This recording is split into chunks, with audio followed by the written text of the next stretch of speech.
And we are live with another episode of the Keeg Talks. I'm your host, Dimitri Pereira, and today we are talking about Doctor Strange in the Multiverse of Madness. It's Doctor Strange 2. I can't do this alone. If you see us on a live stream, you can see that I'm not alone. We are live streaming to 3 different broadcast platforms. We're live streaming to volume.com/The Keeg Show. Volume's our #1 platform.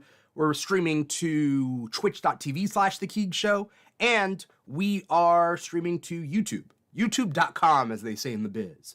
If you're watching the live stream, you can see their faces. If you're listening to the podcast, wherever you get your podcast from, you can't. So let me introduce them. First, he's been on the show before. It's been a while because he's gallivanting across the globe. We got Terrell Charles, a.k.a. Theories by T. Terrell, how you doing today? I'm very good, man. Thanks for having me. Good to be back after, many months. I was trying to figure out when the last time you were on, and I think it was when Titans Season 3 started, right? Season 3, Titans, me and Abby. Yeah. And that was easy enough to like schedule because you and Abby were both in Greenwich Mean Time or British summertime or whatever that was. I forget what time of year it was, and that was easy enough to schedule. And but now I got you back. Yeah. Have you back in business? Have you changed a lot as a person? I get slightly lower haircuts now. There's too much to manage. The long beard was too much to manage. What is that? Is that why you look different? You don't look different at all. It's a significant change. It's a lot for me. It's a few inches off. That was it. I specifically stated a longer beard in the contract for this episode. I had my lawyer look into that one. It didn't stick. Okay, good. Well, good for you. Bad for me, but okay. It wasn't the aesthetic that I wanted, but But thanks for coming on here. Shorter beard, longer beard, man. As long as it's you, I'm happy. We also got newcomer to the Keeg Talks, but not newcomer to the Keeg because we did an Instagram live chat a couple weeks ago. We got Julianne, aka Julianne's Movies. How's it going? Good. Thanks for having me. How was the green room? Fully stocked? Up to your standard? The green room? Yeah, the green room. So like where you were before this obviously live and in-person show where we put out like a little bowl of M&Ms for you per your request. Oh, yes. It was wonderful. They did your makeup, They did. Yeah. Wonderful. Yeah. Yes. I'm glad all the accommodations were there. We spare no expense here at Keeg. You do amazing homemade recreations of things, of movies specifically and TV shows. Dare I ask if you're going to be doing one for this movie? Possibly. Okay. I will not disclose if I was taking notes during it. Okay. But yet to be determined. It would be an undertaking. Yes. I mean, you trying to recreate everything that Sam Raimi and whoever edited the movie did, but on your terms would be interesting. I don't know how you I definitely have some ideas, some out there ideas, but I don't know. And I'll talk about it later as my one main hurdle. I'll say later. Yeah. Okay. Fair enough. This movie, it obviously just came out like a day ago, and we're talking about it real fresh and new. I'm sure we all have thoughts about it, but I want to know, kind of, does anyone here have experience with Doctor Strange before the movies, even the first one? Like any cartoons, any comics? Because I'm a big comic fan, and Doctor Strange never really stood out to me.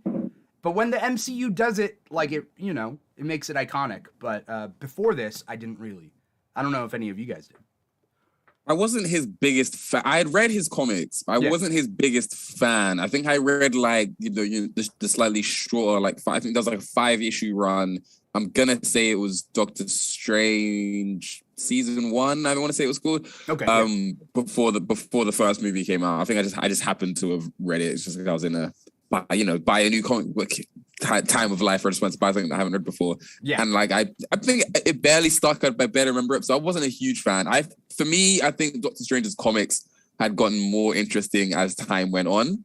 So maybe that wasn't the right one for me to start with. I had since watching that first movie picked up a few more Doctor Strange comics and I'm much more acclimated to him. Mm-hmm. But yeah, no, before MCU Strange, he wasn't my favorite. No.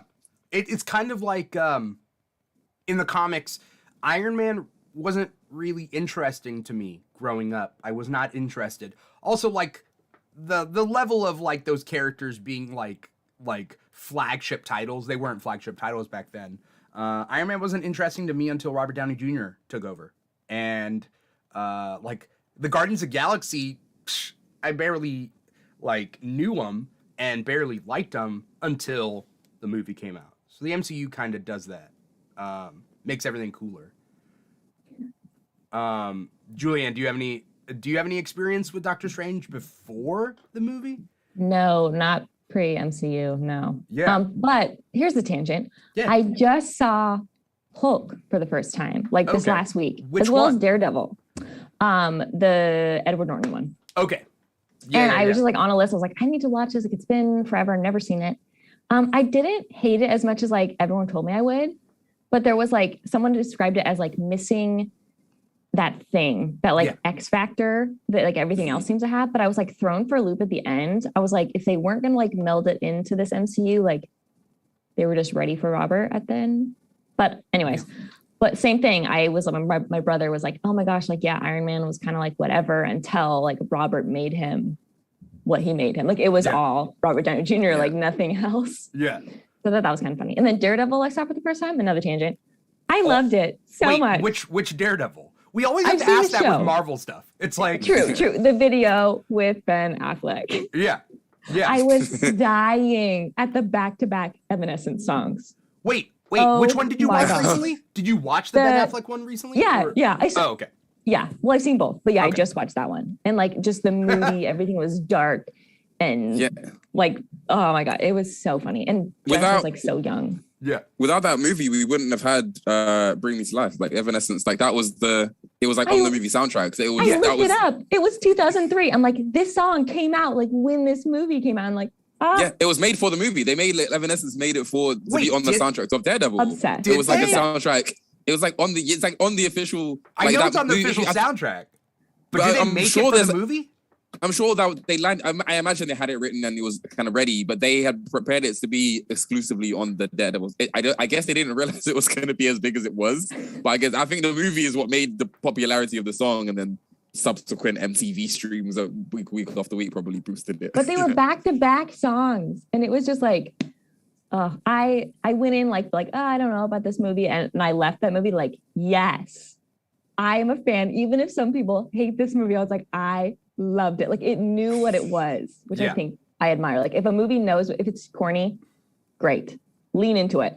And it knew it was moody and broody, and I loved it. Yeah, it was moody and broody. I was a youngster, but and I wasn't moody, but like I wanted to be moody. It was kind of a weird thing, growing up. I wanted a reason to be moody. And I was on a plane ride. This was after I had seen the Daredevil movie, and I was on a really long plane ride across the Pacific, and they had the whole Evanescence CD like in the system, and so I plugged in my headphones and I listened to the whole thing. There's like at least 2 songs that are in the Daredevil movie. And I'm just like this like wannabe moody kind of teenager, just like listening to it on like this like 18-hour flight, like over and over again. That's my personal experience with Evanescence. Perfect. Hood up, lean back, headphones in, just arms crossed. Yeah. It's so funny how far Daredevil has come, because there's that movie, and then all the way to almost present. Yeah. What's up?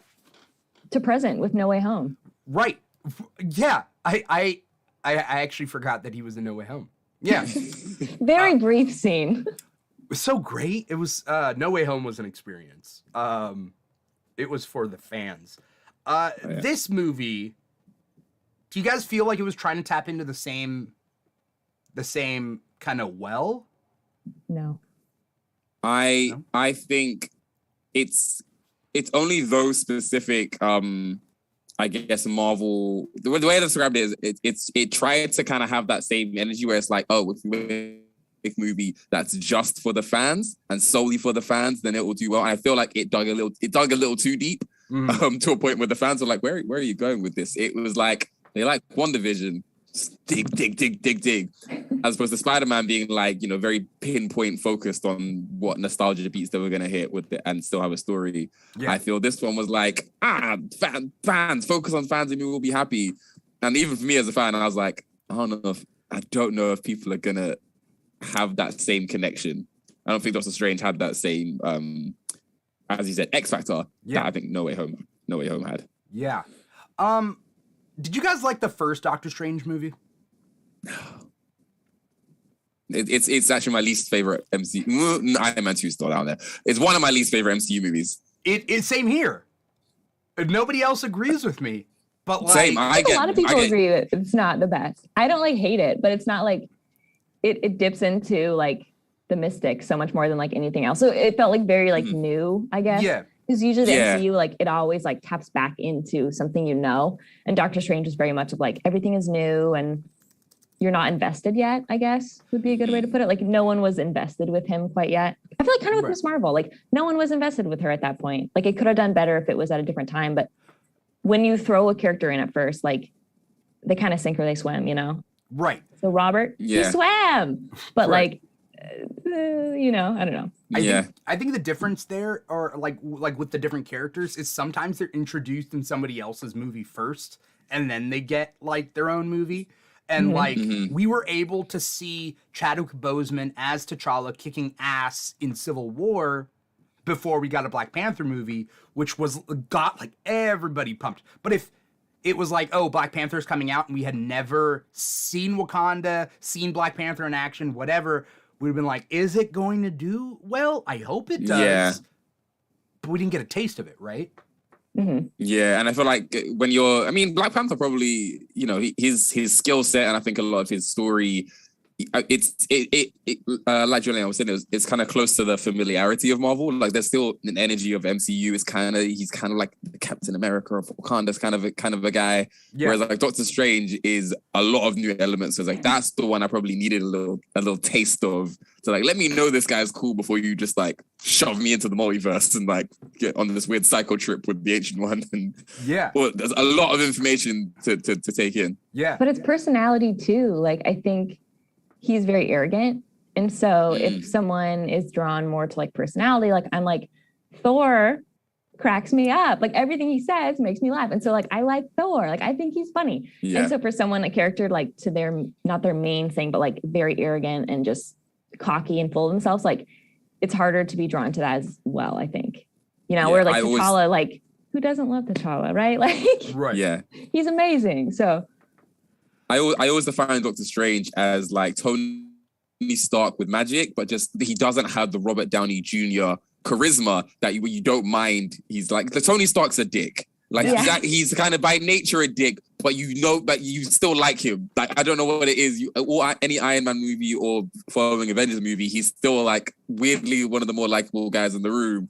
But he's also like an awful man. Yeah. Whereas Strange is like, he's a dick too. And he's kind of like mean to everybody in his own sort of cheeky way. But there's nothing that makes me like laugh when he's a dick. I'm kind of like, that's not a nice thing to say to Wong. Like, I feel very protective of all the other characters. Yeah. Question for Julianne. Is Doctor Strange mid-tier for you? Because there's been 25 like Marvel movies now, right? Like, I don't know that's the exact number, but whatever, it's around there. But is it better than, like the character itself? No, the movie, the first movie. The movie. Oh, yeah. It's mid. I mean, probably lower than mid, yeah. Okay, because I put it at absolute bottom for me. I don't think I've ever ranked them like, oh my gosh, this is the absolute worst. No? I've tried. It's so tough to rank them It's all. tough. Yeah. I got Iron Man 2 shoved right there, and I'll keep adding dirt to that grave. I enjoy Iron Man 2, and that's the difference. Like, I enjoy Thor 2. I don't enjoy Doctor Strange, the first one, and I didn't think it even needed to exist. I think we needed it in terms of it was important world building. It introduced a lot of really important elements, like chief among them, the multiverse, but also it established an Infinity Stone without like interfering too much with the wider MCU.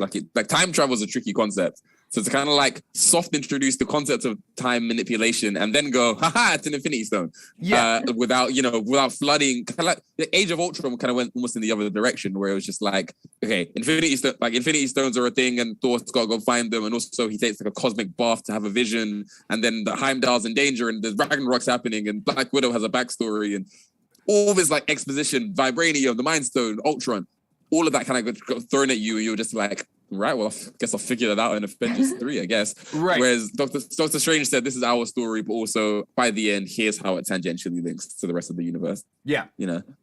I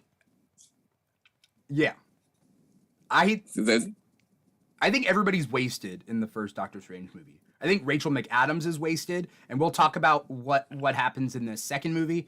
I think that like Wong is wasted, and Wong becomes a way and he's such a good actor, Benedict Wong. Yeah. One gets a redemption in every succeeding Marvel movie, though. Right. I agree with that statement that he's wasted in the first Doctor Strange, but I feel like someone in the MCU writers' room was like, yeah, let's not do that again. We're making full use of this guy. Right. Even this, like, the single line he has in Endgame where he's like, "You wanted more?" Is that what the was that the line? Yeah, I was like, great. That's a great line. If he has one line and that's it, great. And then, like, in Shang-Chi, when he comes in and, like, you know, that sort of thing, he's become so much of a better character now. Mads Mikkelsen is wasted in the first Doctor Strange movie. Big time. So, like, I don't think Doctor... Like, but that was... I will say that was... I was going to say that was very much the era of wasting incredible actors on very subpar villains. That was Marvel's very weak villain era. Yeah, like I think Killmonger broke the streak, and a lot of villains since him have been pretty good. Yeah, but like, you know, Phase 2 wasn't known for its great, you know, Malekith and such wasn't the best era of villains. True. Phase 2 wasn't strong for it. Yeah, Rachel was so disrespected. Come on, you can't toil in Hollywood that long and be that good of an actress to get a girlfriend role. Yeah, yeah. I was just waiting for her redemption. This movie. I just thought of something. How many times have you played a Rachel McAdams character in Julianne's movies? Not much. Mean Girls. Oh, true. It leaves my mind that that's a Rachel McAdams movie. Yeah. I don't know if there's much more because I haven't done like the more like dramatic, like the Time Traveler's or Wife. Notebook. Yeah. Okay. Or like the Notebook, or those are the ones that like pop into my head. But I don't know. Mm-hmm. Oh, I guess the Notebook over Time Traveler's Wife. I guess that's more of the. That's like her movie in my mind. Like that's her. Yeah. I was just wondering. That's a side note. Yeah. So when they announced that this was getting a sequel, I like Doctor Strange in Ragnarok, the short bit that he has. I like him in Infinity War and Endgame. Great. I have a lot of problems with the first Doctor Strange movie, but one of them is they're like ashamed to say he uses magic. They're like, no, it's like kind of kung fu, laser disc, mirror dimension stuff. And like, oh, you're on a psychedelic trip. And then later they're like, nah, he's just like a sorcerer. He does magic. You seen Harry Potter? It's like that. Whatever. You know? Yeah. I think, I mean, to this movie's, I don't know what you're going to this movie, but to this movie's credit, I feel like they were just like, it's magic, don't worry about it. Yeah. Like, he was doing things where I was just like, I don't remember him learning that one. But then, like, if he wants to shoot green fire, all right, who am I to tell him he can't do that? You know, it's magic. Yeah, if he wants to fight with, like, notes on a paper and, like, music notes. Yeah, music notes. Yeah. Like, this movie was like, it's magic. Just don't. And I appreciate that. You know, right. I'm a fan of like mystical magic-y stuff in fiction. I don't like when movies try to over-explain fantastical concepts. So. Right, which is what they tried to do in the first one. Like, can you imagine there's somebody out there being like, well, actually, in the mirror dimension, they don't have sound. Well, actually, like, I don't, like, you can't do music notes in the mirror dimension. It's like, we're past the mirror dimension, dude. Like, let's move on. He's a magician. Whatever. Yeah, again, a victim of the phase, because then I think Marvel was in the magic is just science we don't understand kind of phase. Yeah. Which was how they treated Thor, right? Yeah. And then they went to Ragnarok and they're just like, nah, it's just like, whatever. Yeah, he's a lightning man. Shut up. Go deal with it. And just, Yeah. Ragnarok is number one in my mind. There is a number one. There's a number one. It's Ragnarok. It's Ragnarok. Ragnarok. That makes sense. That's valid. I mean, I can't argue with Ragnarok being someone's number one. Because it's one of my top 5. Same. I need to reassess my top 5, but it had been my top 5, and I think No Way Home started to shuffle my top 5 around a little bit. I need to work out where Ragnarok sat among that now. Yeah. It might be 6 now. I'm not sure. I feel like this movie and No Way Home try to do a very similar undertaking, where No Way Home, to me, was like 10 out of 10. Like, it knew what it wanted to be, and it went for it. Mm-hmm. I don't know. Do you guys feel like you have a number out of 10 for Multiverse of Madness?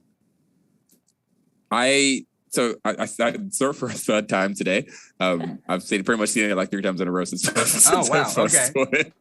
I was like, I watched it in like when I went away to Milan, and then again there was another screening in Orlando, and I was like, yeah, I'll do it again.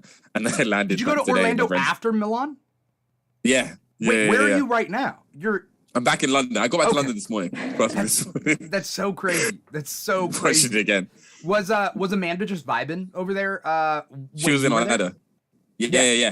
Okay. We were there together, watched together. Cool. I think at that point a lot of us had already seen it at that point as well. So we were just like, the screening was just that happened to be there at the AMC at Epcot, and we were just like, let's just do it. Yeah. So I think we all needed that refresher watch. But like now, I'm 3 times in, and I think I'm confident with a 7 out of 10. Okay. I think that's where I put it. That is a fair assessment. I also have to think about what other movies I gave 7 out of 10 for, and then maybe that's what I had to do. Change my idea of that one, or be like, no, I'm comfortable with that one. This is where it lies on this. I do it all the time. I'm trying to figure out my number. Julianne, do you think you got a number? Probably like 6. Okay. 6 or 7. Yeah. 6 or 7. You're like 6. I think 6. I'll go to 6. Or 6 or 7. You know. Yeah. I think I would say 7 out of 10. You know, people were asking me like, would you like? Oh, should I go see it? Blah blah blah blah. What'd you think? And then I was like, go see it. But there are flaws. Yeah. Which I think is fair. I mean, I agree. I think every Marvel movie has its flaws. I would argue this is just one where the flaws are more apparent than most. Like even on first watch, you're like, you know, there's little things that kind of just get my attention. Like I feel like other Marvel movies that have its flaws, I wouldn't have noticed on the first watch. You know, usually the experience just like takes you through it. You don't really need to pay. Like you know the flaws and you ignore them. Whereas this one, I was like, well, that was weird. I need to double back on that. Right. Is there a Marvel movie that you guys would say don't go and see?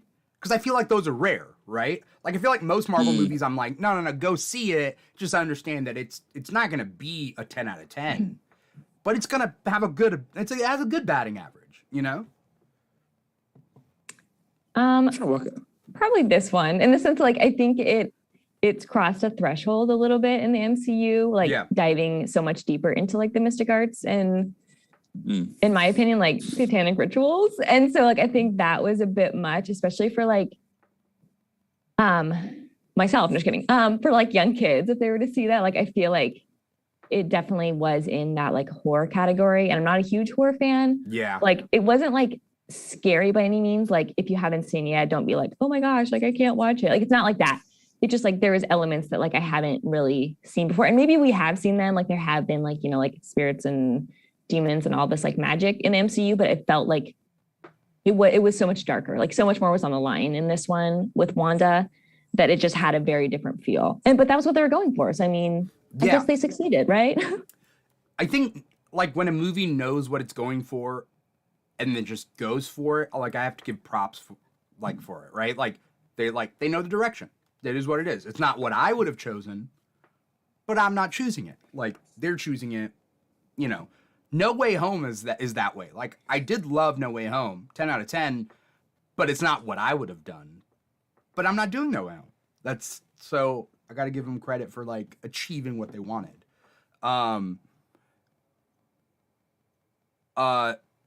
Let's get into the nitty-gritty about the movie. I'm trying to remember, what's the first scene of the movie? It like jumps right in. It's with like America and Doctor Strange with the ponytail. Yes. And they're like flying through this, fighting the monster, and then the monster's coming after him, right? Mm-hmm. That's right. Yeah. And it was all the dream. Well, a dream, which is weird because all our dreams are just alternate universes. Yeah. That's what they set up. I love the part with Wong though, when he's like, wait, so when I'm being chased naked? No. Well, they're like, yeah, it happens. I mean, America's like, out there. It's out there somewhere. It's you running naked, you know, scared or whatever. That was an interesting retcon. Like, not a retcon, but just an interesting like addition to the mythos is that everybody's dreams are just glimpses into the multiverse. I mean, so as soon as they said that, my instincts was like, there's a hole here somewhere, and I decided in my head to pause everything in my brain and be like, there's been a dream sequence in the MCU that's been really weird. I'm sure there has. That now I have to consider as it's an alternate reality, and like, I think, like, I don't know, the nightmares that Tony must have had when he had PTSD from falling into the into the wormhole, like Iron Man 3, all of his, like, he had dreams where he woke up and he almost attacked Pepper and stuff like that. Like, what were those nightmares like? Because I hope that doesn't happen to him in another universe. Like, what's going on there? Or like all the dream sequences that Wanda puts people through that she intended, like, what she made. I mean, those all kind of happened technically. She kind of. I don't think those were dreams though. Like they're hallucinations, right? I guess, yeah. I don't know. I feel like, I don't know. But this is just me like going off the back of, like, top of my mind. But I'm sure there must have been a significant dream moment in the MCU that now have to consider is really happening. Yeah. How'd you feel, Julianne? With that with the moment? idea that, like, all dreams are glimpses into the, like, multiverse, and that is just the way it is and the way it's always been. I thought that and just the whole beginning was like an interesting way to start it.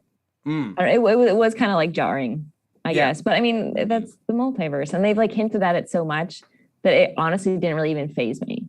Yeah. Mm. I'm like, we've already like hinted at it so much with Spider-Man and Loki and everything that it's like, yeah, what's one more thing? All our dreams are just different realities. Like I didn't think twice, honestly.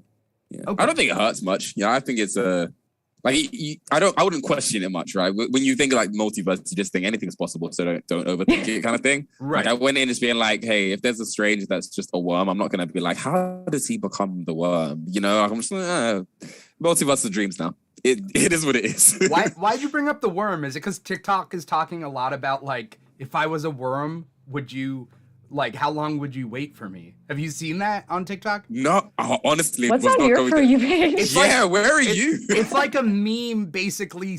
Like, ask your significant other, like, if I was a worm, if I just, like, turned into a worm, would you still date me? Would you, like, still be with me? It's like this weird question. It's just like an ongoing meme. I'm scared to know the answers to that question, so I refuse to ask it. Well, and it's just people getting upset, like, oh, so you would date again? Where, you like, wait for me? You wouldn't wait for me to turn back, but, like, you don't know when I'm going to turn back. It's just this, like, ongoing thing where people got mad at their significant. That's hilarious. So, you know, I thought that was the train you were on, you know? No, I was going more on the Loki route, where it's just like, he's an alligator. And, like, at the time, I was like, why is he what? You know, what was the causing factor? But then, like, it's the multiverse. Like, a single atom could be different. It means that you're a chimpanzee, and that's what it is now. Right. Yeah. That's just the way it is. I'm not. Yeah. So the minute you go, the dreams are dreams are glimpses into the multiverse. It's like, that's magic. Like, I prefer them to not try to over-explain things, because in my experience, the more the MCU try to over-explain concepts, the more holes they dig. Right. Like, i.e. time travel, I thought was at this point is kind of jarring for me, because you over-explain it in one area and then you over-explain it in another area, and then the two concepts start to clash and mix and start to not make too much sense. Like, Endgame still it just sits in the back of my mind, and I still don't fully understand how time travel works. I mean, I have my opinion about the time travel in Endgame. I just feel like it's neither here nor there. And I think that Loki makes no sense. Like, the time travel in Loki and the variant thing in Loki just makes no sense, given what we know. It just... And so, and again, I appreciate Doctor Strange, just they're just like, magic, don't worry, let's keep going with the movie. And it's like, you know what? You're right. Hey, it's a magical world. I don't need to fully understand every detail of it. Yeah. Yeah. Mr. Plow is in the comments right now.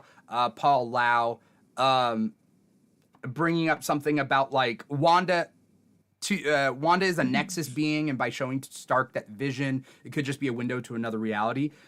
Here's how do I put this? When have we heard that Wanda is a Nexus being? Did they say that in WandaVision? There was that ad, right? That was like Nexus. Yeah, but then I feel like that could still almost be a reference to, like, the Nexus of all realities, or or there's the term Nexus in a different sense, right? But I mean, I think, or again, just an Easter egg that was just kind of thrown in there for the sake, which Marvel just tends to do sometimes. Just to like, I think it's weird because like, as people, like as a comic book fan, we know and have read the comics and then expect there to be this like the same kind of continuity in the movies. So they're just like, Wanda's gonna say no more mutants, or Nexus being this and Nexus being that, and blah blah blah. But like, unless it's said in the MCU, it's not canon. We can't expect these things. For example, in this movie, they say that the Earth that we know as our Marvel Earth is 616. yeah, Designation 616. And then people afterwards were like, how is this 616? The comics are 616. Like, the comics main universe is 616. And, like, how can that be possible? Blah, blah, blah, blah, blah. And they're different multiverses. Like, I don't know. Like, they're just different. They don't cross over. The comics and the movies don't cross over. They're different multiverse. And who knows, until they cross over, they're not in the same multiverse. This is 616 of the movie cinematic universe versus the 616 of the comics. I feel like comic book nerds have this expectation that it's all going to be the same and run with the same logic. But it doesn't. You can't expect that. You know? I agree. The 616 line, it confused me, but also I feel like that was Marvel drawing a line in the sand for that exact reason. Where it's like, no, that's your 616s over there in the comics. This is our 616, and we're different now. Like, it's like, it's not even like it's an alternate universe. Like, no, just movies, comics. I feel like you're acting like this is a breakup. Like, that's your 616. This is my 616. That's it. Yeah, because I feel like separate ways. They're aware of the concept of the comics multiverse, and the comics multiverse is like done the occasional implication that like the cartoon universe is designated this, and stuff like that. Yeah. So I think they must have been fully aware that they could have easily just assigned the movie universe its own designation, but whether the movie universe is just tackling the concept of the multiverse on its own right. Let's say you have a multiversal event in the movies that like threatens every single reality. It almost then doesn't make sense for the comic book universe to not hop over and help out and deal with that. So by drawing a line in the sand, it just says, yeah, that's a door that we can't cross because it will complicate things a little too much. Everybody acts like everything is in the Marvel multiverse, the MCU multiverse. But I'm like, is the events of I Love Lucy in the Marvel multiverse? Isn't it? I mean, we don't know, but wait, what was in Wanda's suitcase? Well, I don't mean like, does the show exist? I mean like a literal like universe out there where Lucy's antics are real. Yes. And not if you went to bed one night and had a dream that you were in I Love Lucy, then technically speaking, that universe does exist. Based on the current logic of the This is horrible. That's right. Anytime you dream of a fictional thing that you watched, that is real out in the multiverse. This is too much. It's too much. I can get bad real quick. What? Over explanations. The holes start becoming more and more prevalent the more you think about it. When things are tried to over explain. Yeah. So that's why I just say magic. That's my favorite line in Doctor Who is when they call it wibbly wobbly timey wimey stuff. Yeah. Because they know the deeper you go down the rabbit hole, the less it makes sense, and it's just going to bother you. So blissful ignorance as far as I'm concerned. What do they call it in Good Place? In The Good Place, they call it where how time works. It's Bear Me Jeremy, right? Yeah, Jeremy. Or Jeremy Bear Me. Yeah, that with the weird like squiggly line thing over the J. Yeah. Yeah. What's the dot? So it is what it is. But I dream that I'm in I Love Lucy every single night. So that's kind of weird. It's a fun universe. Yeah. Let's see. We have Avengers at Disney on Twitch, being super nice, saying, 2 of my favorite TikTokers. Can't wait to hear about their takes on Multiverse of Madness.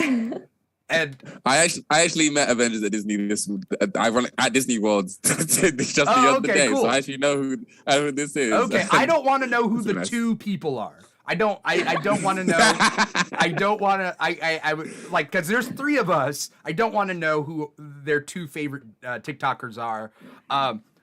I'd like to think that they met you, and then they're like, no, Julianne and Dimitri.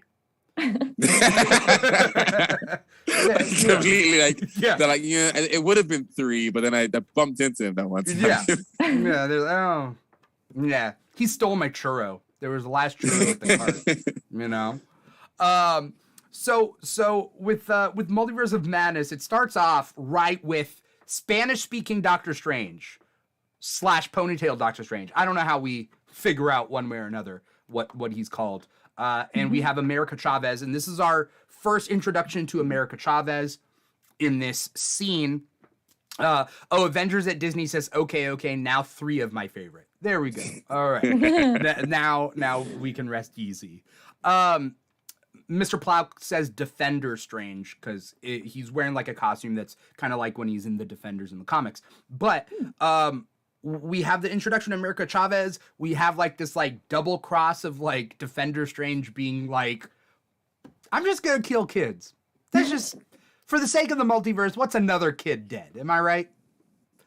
For the greater good. Isn't he saying something like that? What's up? Or what's one life? He says something like that. Yeah. I think he's sort of paraphrasing what he said to Tony and Peter, right? In Infinity War, he was like, "Hey, in the grand calculus of the multiverse, what's one life? I'll sacrifice both of you in a heartbeat. Shut up, get out of here." Oh, to protect the time stone. True to his character. Yeah. Like, so Tony and Peter is like, "Hey, let's go home," and he's like, "In the grand calculus of the multiverse, I'll sacrifice the 17-year-old boy and you grown man to save the universe." He ultimately chooses not to, but in a sense, actually, as I said that out loud, he technically speaking did sacrifice Tony to save the universe.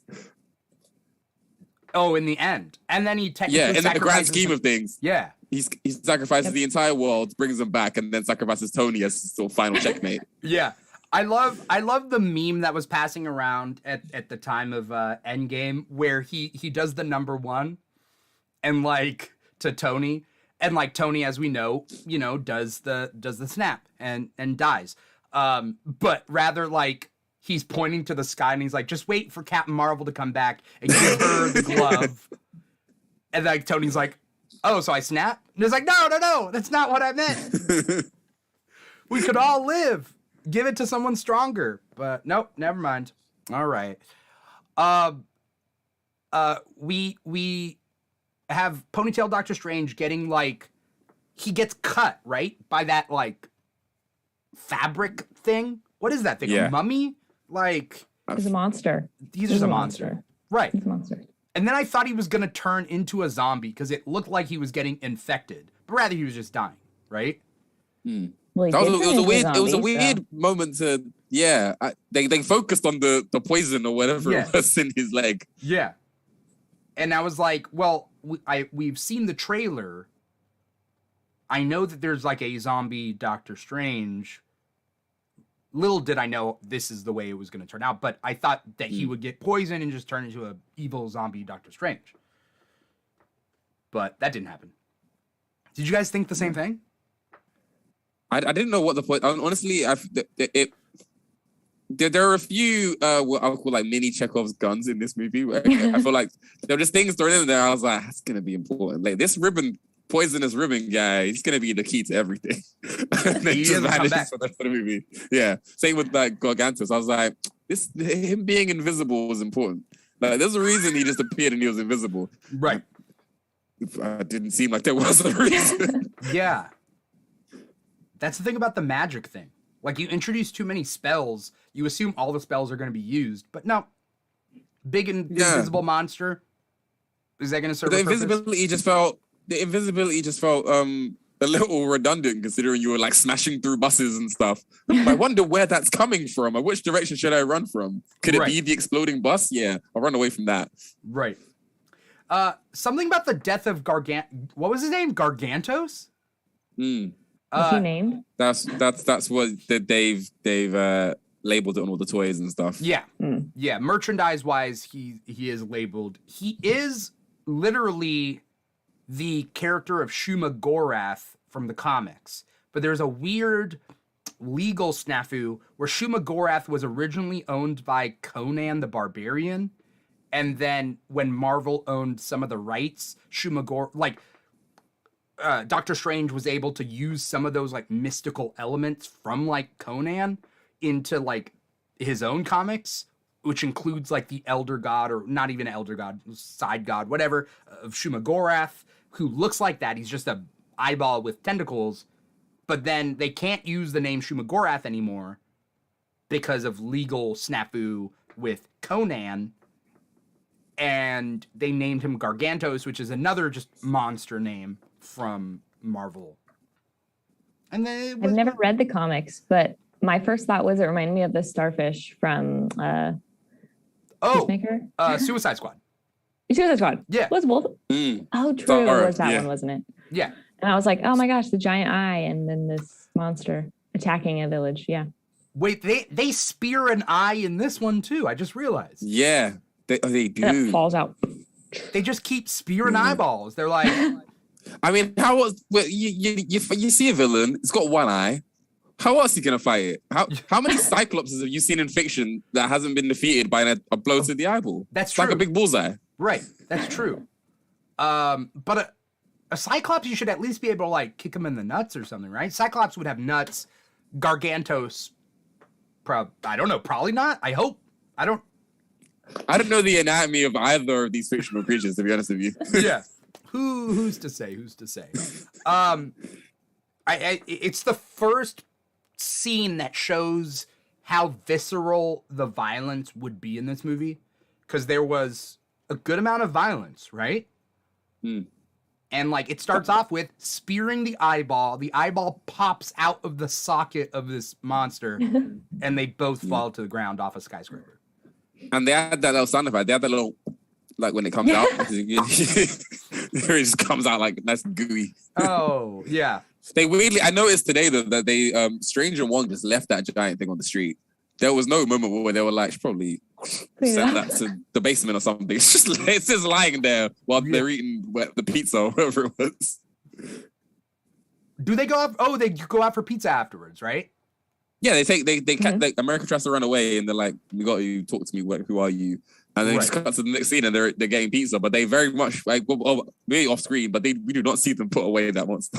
There's some like New York grandma with storefront like restaurant trying to like sweep just eyeball juice like off like front, like half off pizza if you can like step through this. Poor people, poor New York citizens. They just get hit so often. Yeah. Also, who's to say that tentacle monster didn't fall on someone, or even just a piece of property like your car? Oh, insurance in the MCU has been one of the biggest concerns since Iron Man. Just cars just getting broken every 2 seconds. I'd be like, my no claims bonus would be gone. I would have like nothing left in my name. Yeah, I'd like to think that the government pays for it, but they don't. They wouldn't. I don't know. It seems like there's a lot of MCU villains that are quite literally born from the government's lack of protection. You're right. And then we have the Falcon in Falcon Winter Soldier, Sam, not being able to get a loan at a bank. So I feel like it's the real world in that nobody cares about you, dude. Like, that's life. Yeah. Julianne, were you a fan of the violence in this movie? Like, do you feel like it makes it more real, or was it too gratuitous, or was it enough? It was a PG-13 movie, and we have Sam Raimi as director, so we knew we were getting a horror aspect to it, right? The violence was not my concern, if that was your question. Okay. Or that was not my aversion. No, it was not the violence. Okay. Terrell, do you feel like the violence was like a good amount? I'm not anti-violence. I feel like pro. I'm just wondering, like, it was a little bit different in this movie than in previous movies.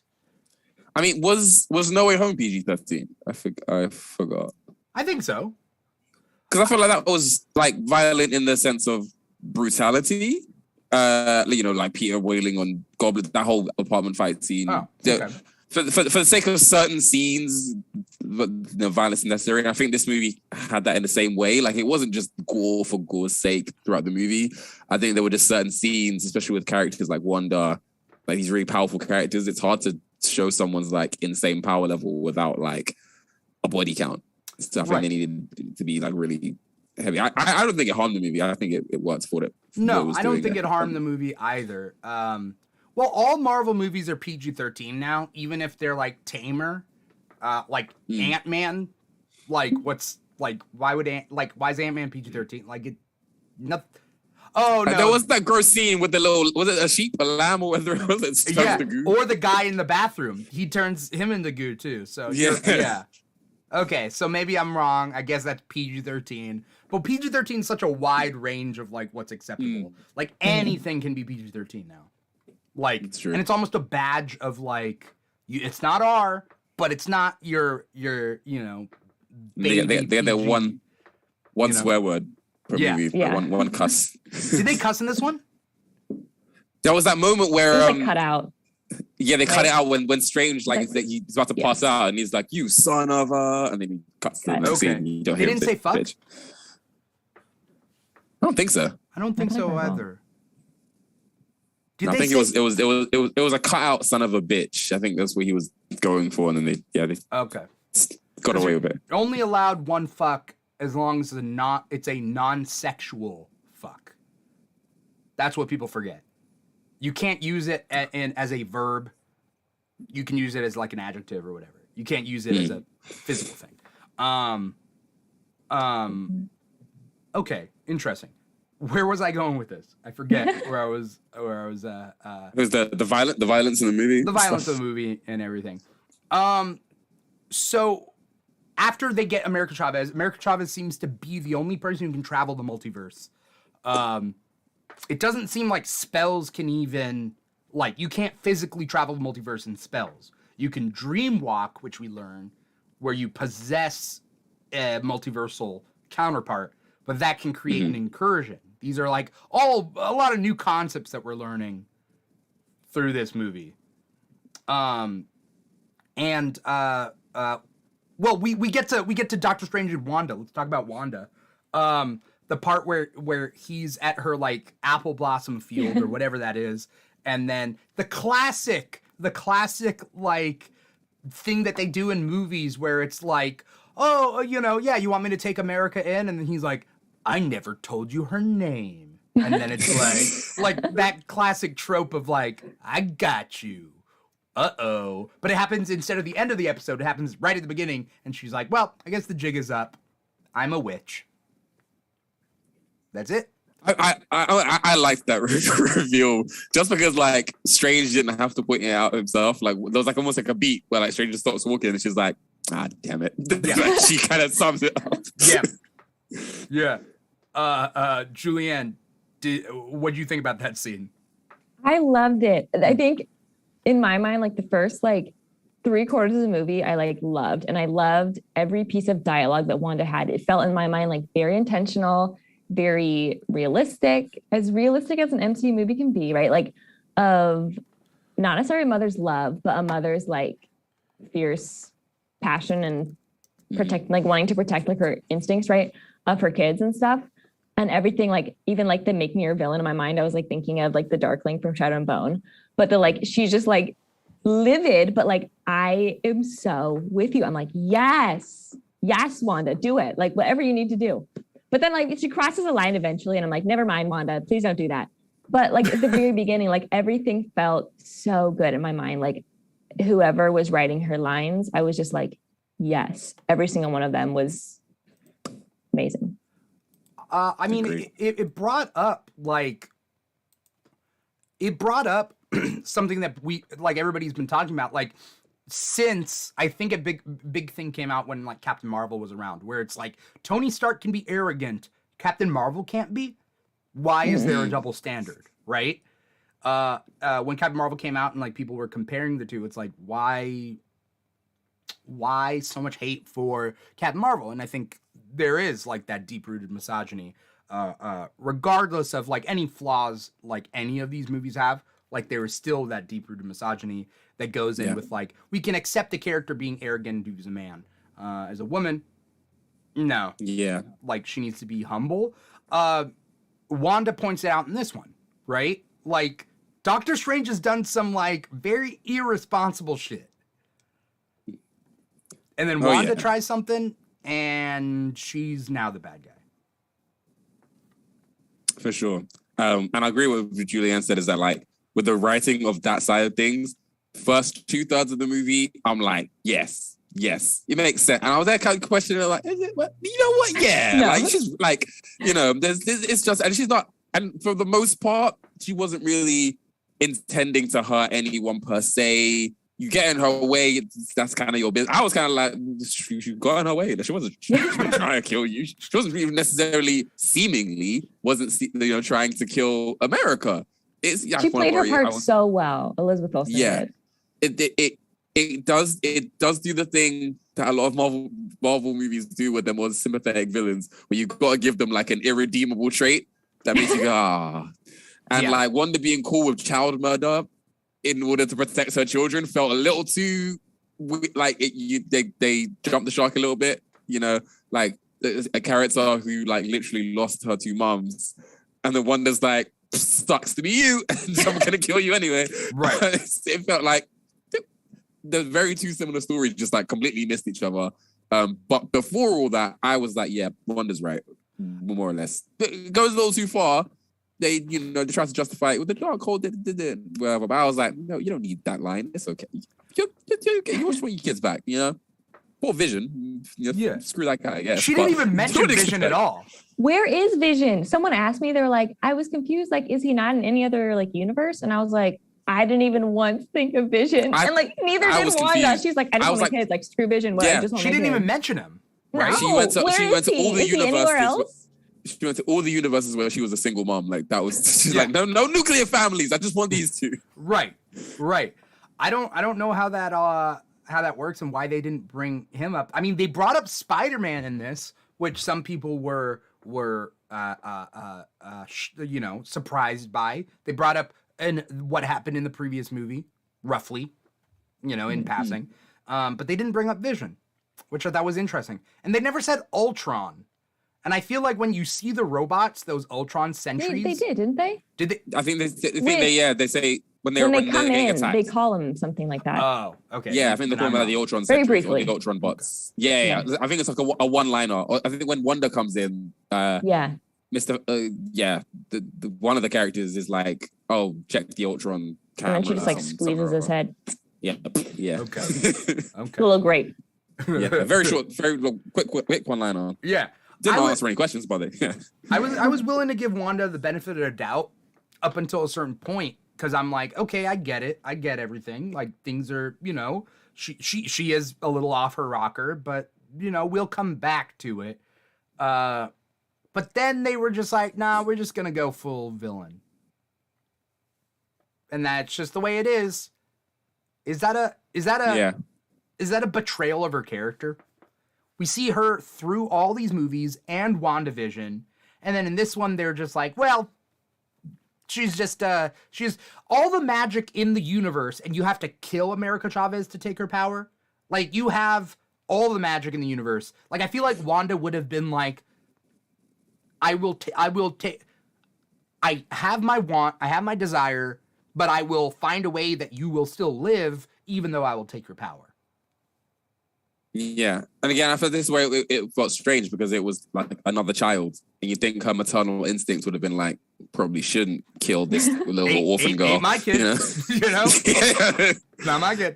But one does bring that up though. Like at the end, he's like, okay, cool. You get America. You make her find your kids. Why do you then want to kill America? And she's like, just in case, insurance. Yeah. And it's like, okay, that was the one step too far. I was like, you can want your kids, but to be okay with child murder is like, felt like a very cartoony way to push her over the edge to allow us, the audience, to be like, oh, bad guy needs to be stopped. Yeah. That was a strange justification where she was legit just like, yeah, just in case.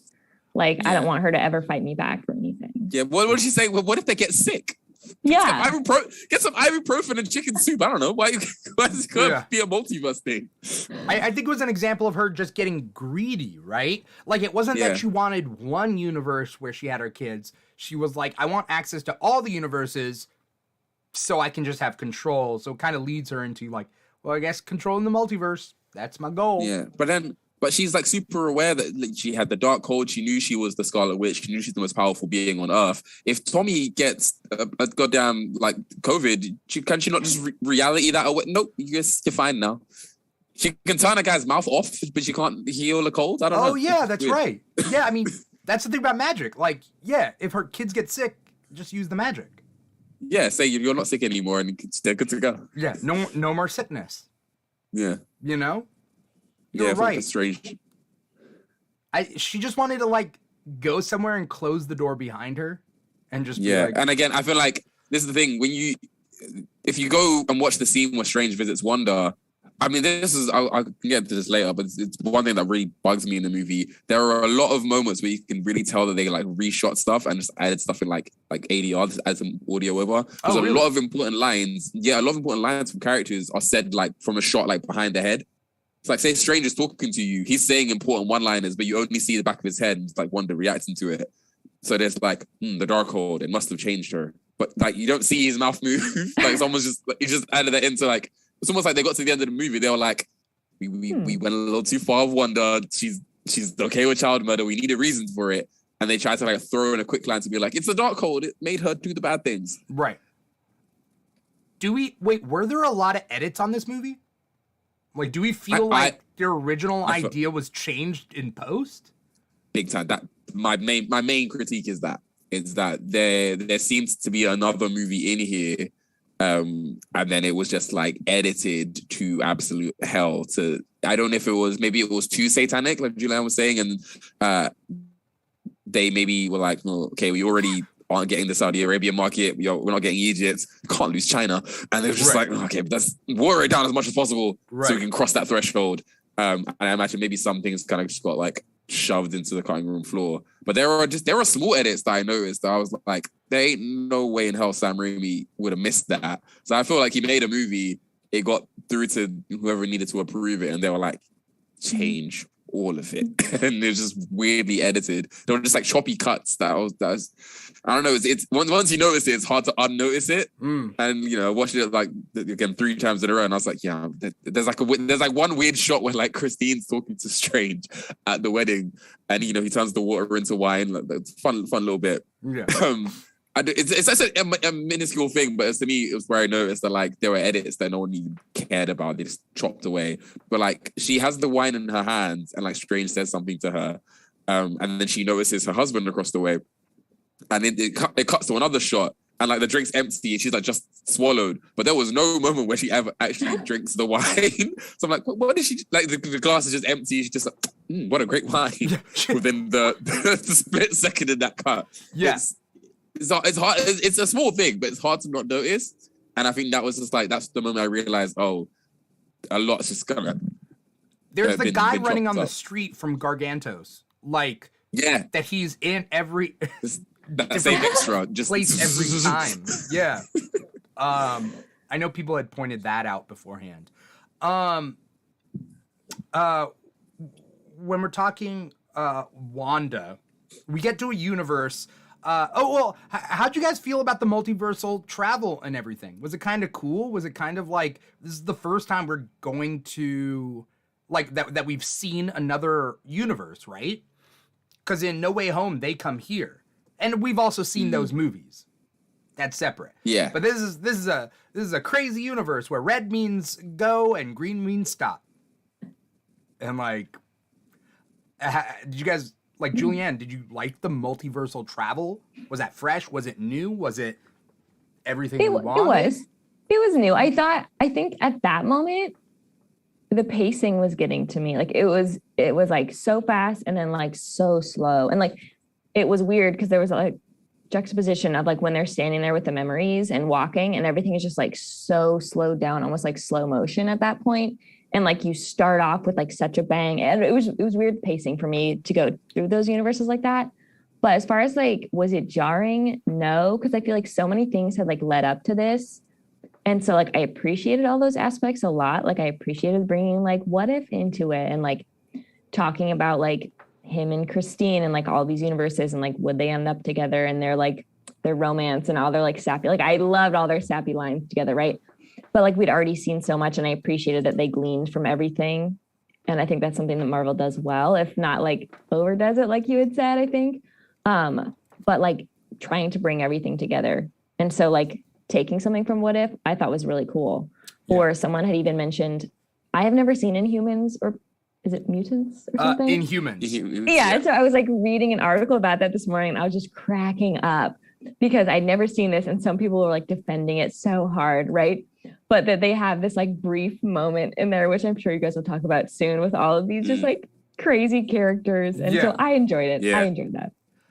Yeah, I mean, let's talk about it. They're on the Earth where Doctor Strange has died.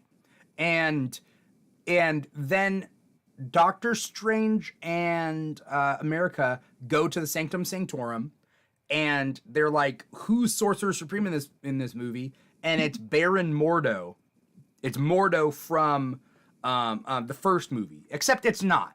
And that's also another problem I have with this movie, is like any character growth is a variant. It's not our version of them.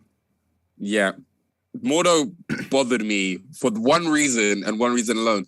Well, multiple reasons, but the chief reason among them is that they tried to just make the audience assume that Mordo is evil. Mm-hmm. Like we know from context by the end of the first Doctor Strange movie, he goes and kills that one guy and it's like, man, it's sorcerers. And you're like, oh, yeah. You're sat in a curiosity thing like, maybe he's bad. What's going on? What's his arc gonna be? And then Strange kind of just gives America this line. Yeah, so this guy, we used to be friends, and then he hates me now, and he tries to kill me on multiple occasions. And as if we've had this whole Mordo versus Strange arc somewhere off screen. What happened in the last video or in the last movie? I forget. So Mordo, kind of rightfully so. It's similar to how this Mordo is and how the Illuminati is. He's mad at Strange and the Ancient One because they are like keep on breaking the rules of the multiverse. By fiddling with the time stone and using the dark dimension energy. They're just kind of being like, whatever works.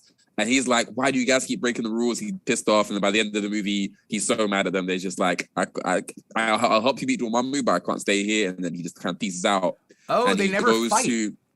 They never fight. They team up. Like him, Wong, and Strange go to the Dormammu. They fight Caecilius, and then they win, succeed, and he just pieces out. And then by the end of the movie, they find that guy, I forget the character's name, the guy that was playing basketball that like killed his Benjamin Bratt's character, right? Yeah, yeah. Congeniality. Yeah. He meets him, who had I guess he had a really bad accident, similar to Strange. He was paralyzed, right? Yeah, and he used magic to keep himself moving. Yeah, and he went to him and just took the magic, and he was like, too many sorcerers. And I guess the implication was that he was going to go on a sorcerer killing spree. But for 6 straight years, he just didn't show up again. And you were like, because there's a lot of sorcerers. Just dying in the background somewhere. You just never know who it is. Like sorcerer number 79 over there got killed. But no one. Did he get lost along the way? And you'd think he'd appear in this. I mean, if they were gonna make a Mordo in this universe be the Sorcerer Supreme, I don't know if they could have just made the all Mordo that somehow traveled to that universe. It felt weird to just kind of continue his arc, but with a separate variant of him, right? And just say, same thing, same vibes. And they do the same thing with Christine, because we deal with Christine at her wedding. She's married, she's moved on, and then we're trying to piece together this timeline, and now we have a new Christine, where it's like, okay, we have a new Christine, we have a new Mordo. What is the character growth if they're just variants, and that's that? It's just a different universe. Do you feel that way, Julianne? I hadn't thought about that until you said it, but that's very true. Is you're looking at not the same person. It's not the same person. So that growth is, in a sense, not reflective of you then. Right, because we're going to go back to the 616 universe, and Mordo is going to be a different Mordo. There's long-haired Mordo, there's short-haired Mordo. And short-haired Mordo is just still going to be guess crippling innocent people. basketball players, I guess. Yeah. Like, he could have had a long and steady NBA career. The guy's just like, no, not anymore. Just runs away with it. Half our NBA is like wiped out. They're like, I don't know what's going on. Some guy keeps like crippling us. It's only basketball players. He's like, this. Like a what if episode where it's just Mordo just like assassinating the NBA. I feel like it's kind of similar to Space Jam in a way, you know? Like instead of stealing the powers of Charles Barkley, suddenly he's like, Charles Barkley, you can't walk anymore. Oh man, that's dark. That is dark. But so yeah, all this growth happens to be with a variant. So he meets Mordo. Mordo's like, brother, and it's like, okay. And then he poisons them and he like knocks them out and he takes them to what I assume is the Baxter building. Was it the Baxter? Was that they said she works for the Baxter Foundation. Oh, okay. Like I don't know if that means the building they were in was then the Baxter building, but I guess that was their sort of like side connection to it. Right. The meat and potatoes of this, I don't want to say of this movie, but like that everybody was waiting for is the Illuminati. And we see them introduce a lot of either new characters with a twist, or past characters that we haven't seen in the MCU before, or like, I don't know. It was wild. Julianne, how'd you feel? I loved it. I was eating that part up. Yeah. And I didn't even know the guy with the prong. What's his name? Black Bolt. Black Bolt. I had never seen him. I've never heard of him. But I was like, I love you already. And then like seeing again, like Carter, seeing her, that was amazing. When John walked on, I was like, ah! I like punched the person next to me. We're talking Krasinski. Yes. Yeah. Oh my gosh. Seeing him was just incredible. And then Xavier coming in on like a freaking bumper car. I was like, yes. There was so much going through my mind. And like, it was very like just firing at you. But like, I felt like they knew that was their intention. They're like, so what if we introduce all these people from all these projects and throw them at you in 15 seconds? I was like, yes. Right. And they were literally only on screen for 15 seconds before they were all obliterated. Yeah. Like, I thought it was wonderful. I was wonderful. I don't know where to start with it because it kept, Terrell, how'd you feel?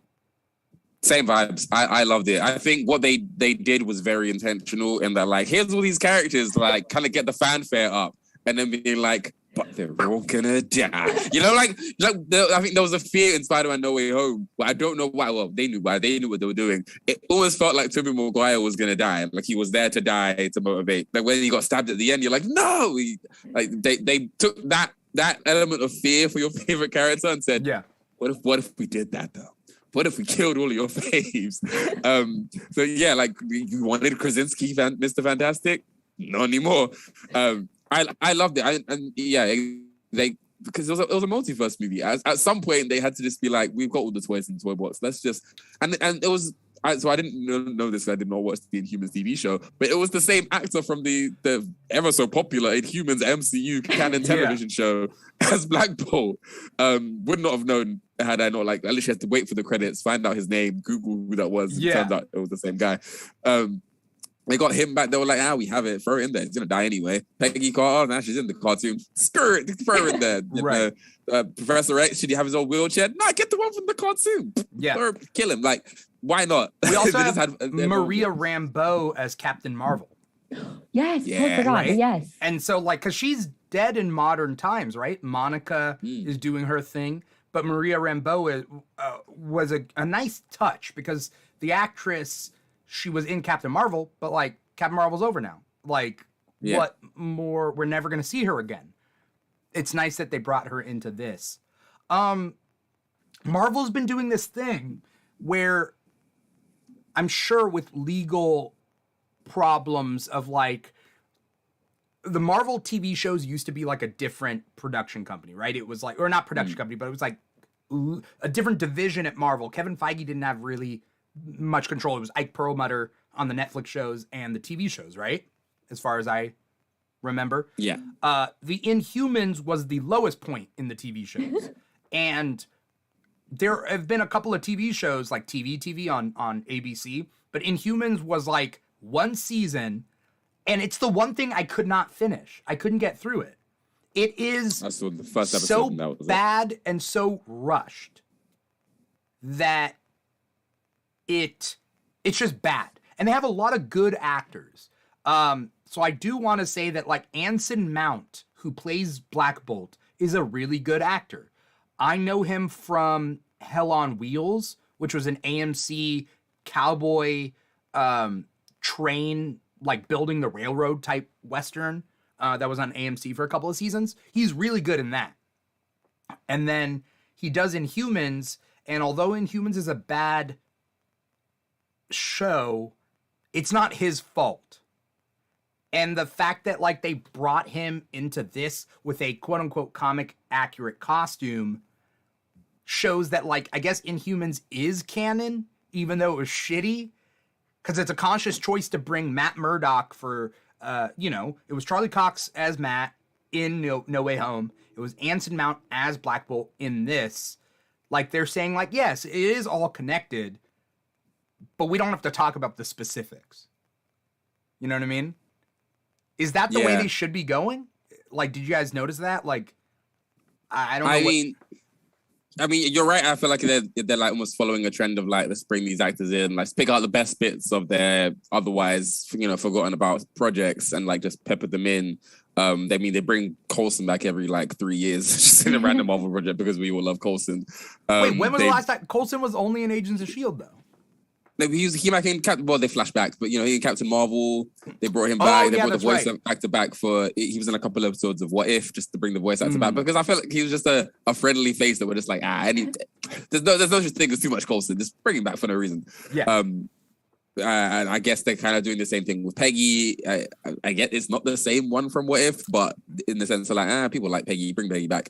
Picking out sort of their favorite elements of it and just weaving it back into the MCU and just kind of implying that stuff happened without having to go into too much detail because again, there's probably a plot hole here and there that they just don't want to look at. So it's kind of just like look forward, not backwards kind of thing. But this was the perfect movie to do it because any sort of question you have, you can just say, multiverse, magic. Don't worry about it. Yeah, magic. Know. Then again, if they're going to die anyway, throw all the toys in the toy box. Like throw Dr. Doom in there, it's going to kill him. They don't even necessarily have to cast Krasinski as Mr. I want them to. They don't have to cast him in future projects because it's the multiverse. If there's 3 different actors that play Spider-Man, there's not to say Miles Teller can't come back and have another go at it. I hope not. I mean, I like Miles Teller, but let's really brush that away. There are two coming out of this movie. There are 2 rules that like I remembered from No Way Home, like as an audience member. It's that you can have different actors play the same character across the multiverse, right? Because we had that in No Way Home. We have 3 different Spider-Man played by 3 different people. They're not always played by the same person. So that's 1. And 2 is in certain universes, certain characters don't exist. So the Osborns don't exist in the MCU. Like, that's what Willem Dafoe realizes when he comes in No Way Home. Willem Dafoe's Norman Osborn is like, there aren't any Osborns. There's no Oscorp. He said he looked for himself, and I assume his son couldn't find him, right? Like, that was the insinuation. So John Krasinski doesn't have to be Mr. Fantastic in the MCU, and like they can have a different actor, or they could not exist. That being said, they do exist because they've said that they exist or that they're planning a movie. But like, anything is possible, right? I don't know. Absolutely. There's so many questions with the multiverse. Yeah. But I mean, to answer the original question, like, I think that scene it served the purpose it needed to serve, which in my mind was honestly like fan service, but also look how freaking strong Wanda is. Let's not even put this up for debate. Everyone needs to run, like, grab your tails, just go, run, sprint away from. If Captain Marvel can't do it, if Black Bolt can't do it, just run. She can delete someone's mouth. She just said, Control Op. that doesn't exist anymore. It brought up some weird continuity logic for me, but I was just like, how do you tell someone your mouth is no longer present on your face and then still get punched in the face by Peggy Carter? I don't know how those two things exist in the same fight, but it was just to show that Wanda is a scary ass woman and she does not want to be messed with. Yeah. I want to talk about that fight real quick, and then also basically people online were like, that's that universe's greatest heroes, and they come at Wanda so like lackadaisically, right? They just kind of they're just like, hey, oh no, now I'm dead. Okay. And it takes a couple of deaths before like Peggy and Maria look at each other and they're like, now we fight. And it's like like Mr. Fantastic just got unraveled and then head popped. Black Bolt at Black Bolt screaming, they should have been like they should have rushed her, but they didn't. It was just like, what is going on here? I felt that fit their vision though. Like, yeah, you can't, like you said, you can't question it. Like, I think they wanted it that way. And so they wanted it to be like, come at you, boom, dead. Come at you, boom. Like you said, like it served its purpose. In my opinion, it was a very comical scene. And it also showed us how freaking powerful Wanda was. Yeah. So I thought it was, when he unraveled, I was losing it. All I could think of was like, I need to buy a can of blue silly string. Like that is what I need to do when I leave this theater. That's what you thought of? I thought of when you make pasta. That's a way lot more work to make. You know what I mean? Pasta. Like that's what it seemed like. Like in like preschool when you shove it through that like Play-Doh or something. Yeah. Yeah, that's why I thought the Play-Doh. Yeah. Yeah. Well, I'm a bit higher class. I'm, pasta versus Play-Doh. No, I have no problem with the scene itself. The way I justify it is that the Illuminati isn't as strong as they think they are. And they're super arrogant, and they think Strange is the threat and not Wanda, so they get caught on their back foot, and then by that point, they're just not strong enough to defeat her anyway. Because technically, in that universe, Strange is the one who defeats Thanos, right? And then they said they teamed up. I think like they if anything, we know that they're weaker because they had to rely on like the magic book to help them out, right? As opposed to a really complicated time travel shenanigan, right? But like they, or even Thor just cutting the guy's head off. Like they had to go find the Book of Ashanti. I guess there's significantly less heroes on their universe. The Avengers had like an army. These guys seem to only have their OG6, I suppose. They managed to beat Thanos, but they needed the book. Was it the Book of Ashanti or the Dark? One of those books to do it. So I guess that already tells you that they're not as powerful because in our universe, Thanos could barely 1v1 Wanda, let alone 6 other Avengers. Right. We also don't know whether this Wanda was part of that fight. Yeah, true. She had her kids. She's good to go. She needs to be a hero. I wonder. This is like a weird tangent, but like the sort of the difference in the universe. I wonder if this is just a universe of Tony Stark doesn't exist.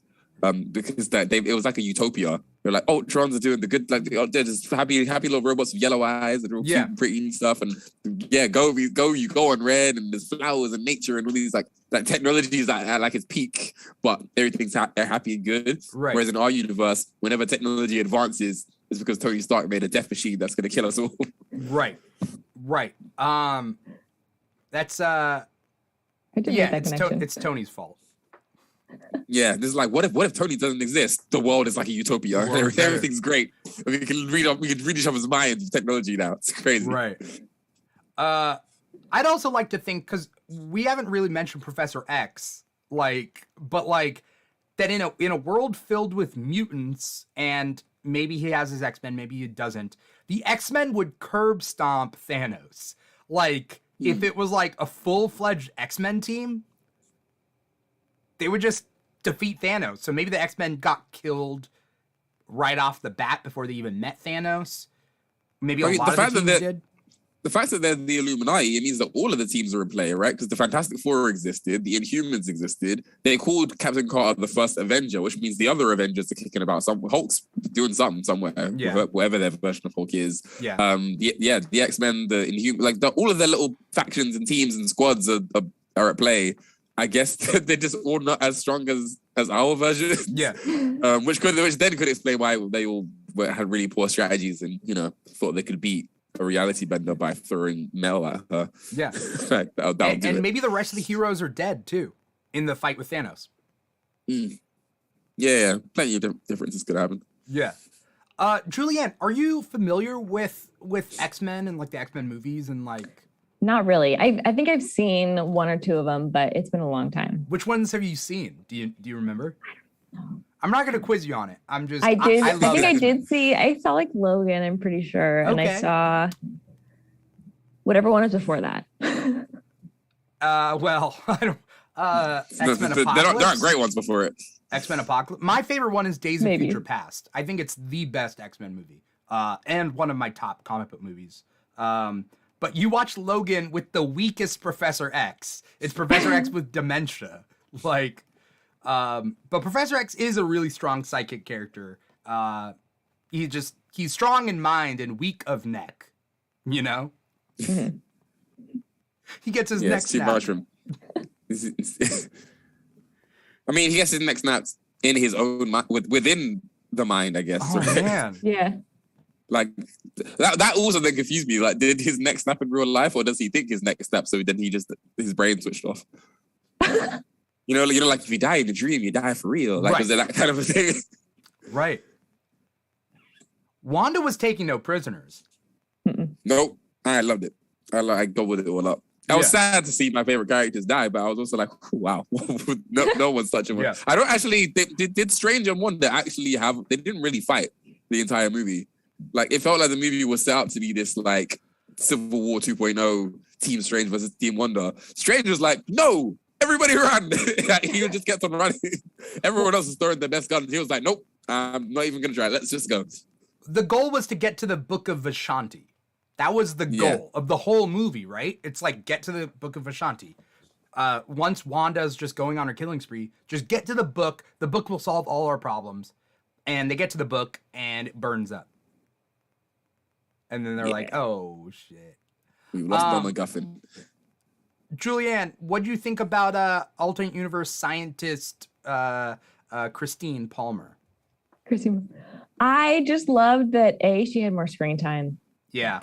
I still think, as far as, like, Rachel McAdam goes, like, she could have been given more than she was even still.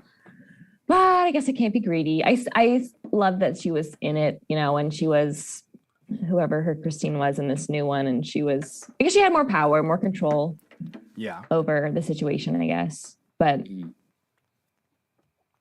I don't know, she still felt like such a side character. I was really hoping for more, honestly. Yeah. Because even at the end, like, she's just there, like, holding his hands. Yeah. She was in that room. She didn't really do anything. My friend pointed out to me today, I'm not sure how you feel about Julianne. So, like, the three sort of main female, I guess, protagonists / antagonists in the movie, so Wanda, America, and Christine, they were either relegated to damsel in distress, supporting the male lead, or villain. Yeah. Like, neither are really. I mean, I'd say Wanda's probably the one who had the most agency in her story. Which is why, like, I'll say, like, my favorite element of the movie in general was Wanda, like, villain or hero, however you want to view her. I thought she was the most interesting. But, like, yeah, that was, like, my friend, that was, like, her first sort of thoughts were, like, why were all the women just, like, sort of sidelined in service of the male protagonist? Like, I can't really even, like, well, I only saw it once, not 3 times last night. Did you see it in Milan, though? I did not, sadly. But, like, I can't even tell you, like, her, like, storyline very much. Like, she was still a doctor, but she was more like a researcher.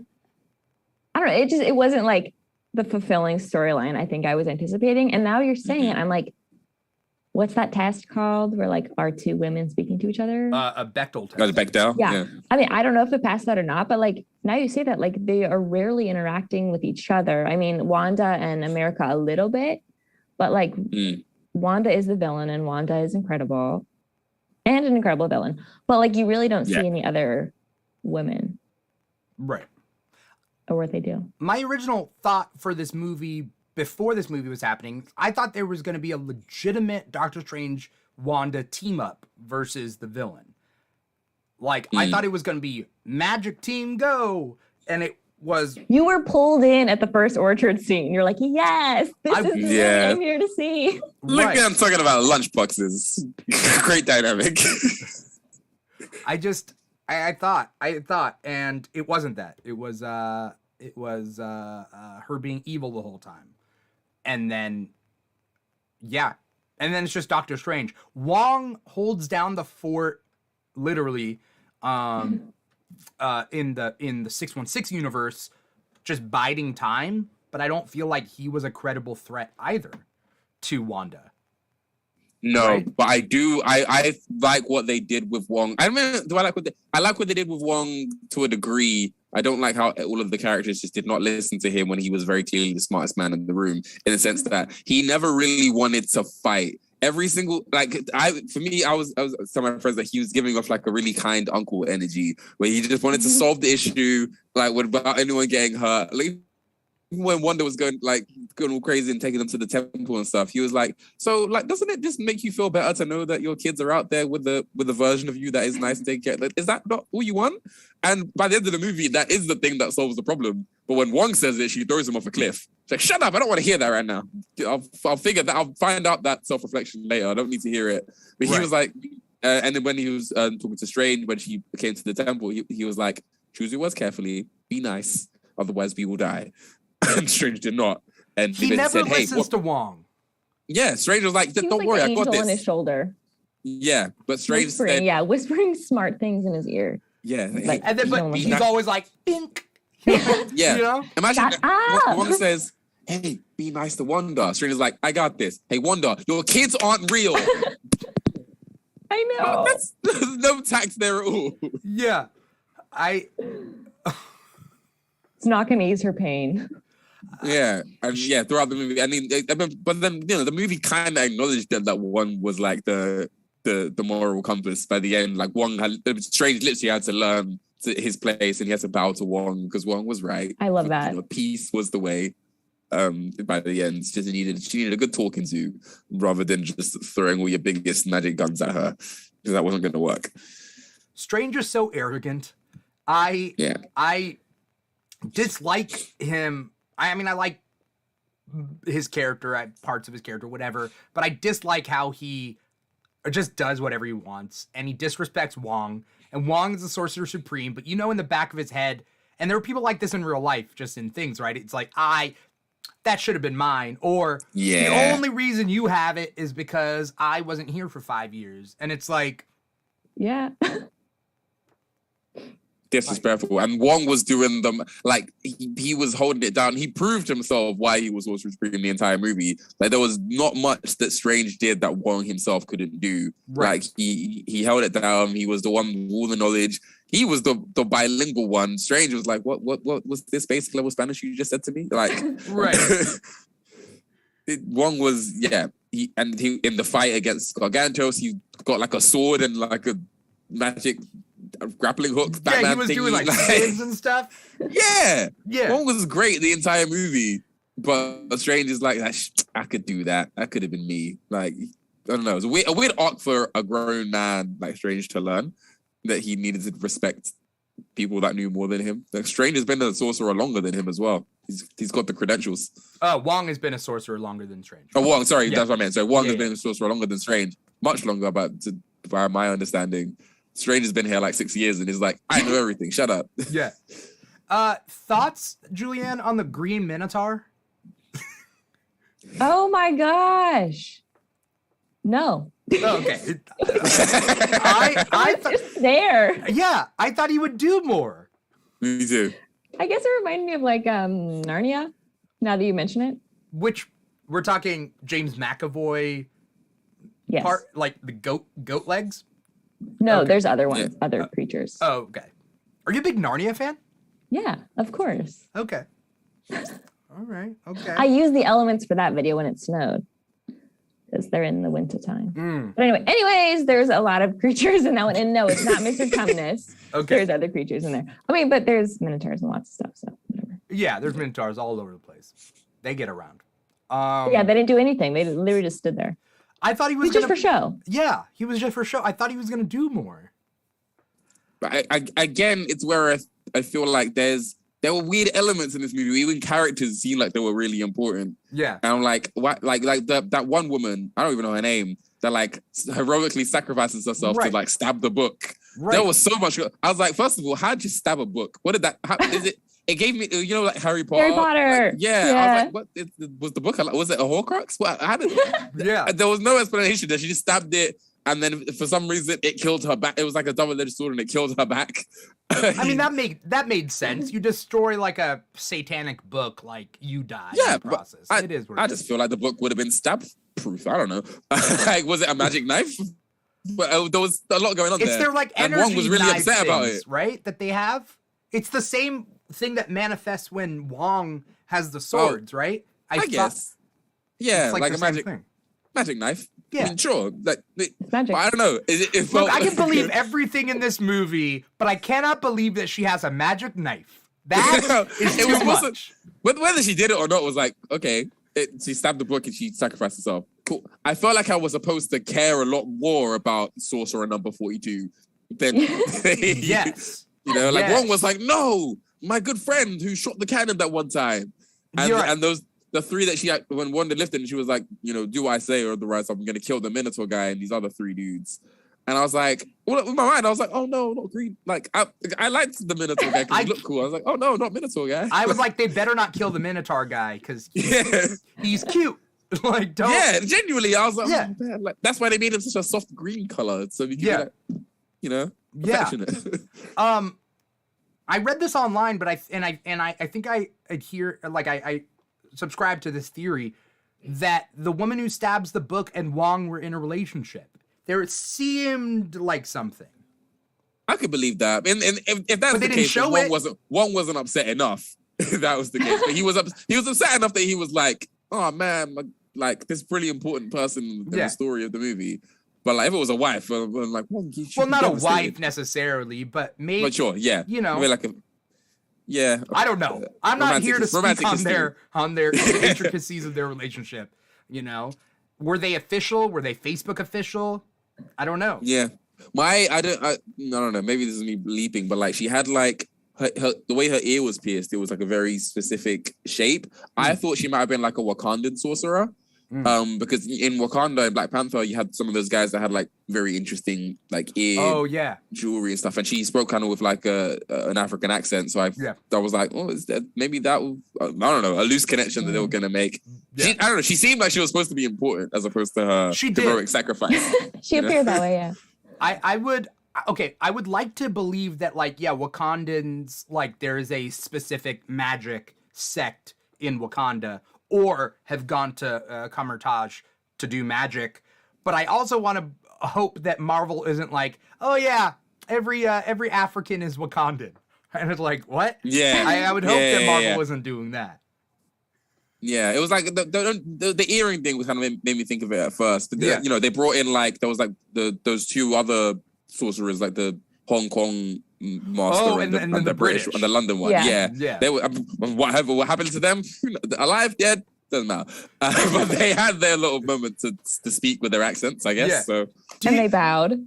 Oh yeah, they bowed respectfully to the Sorcerer Supreme. Question for Terrell though: Do you have a personal affinity for the British branch of the sorcerers?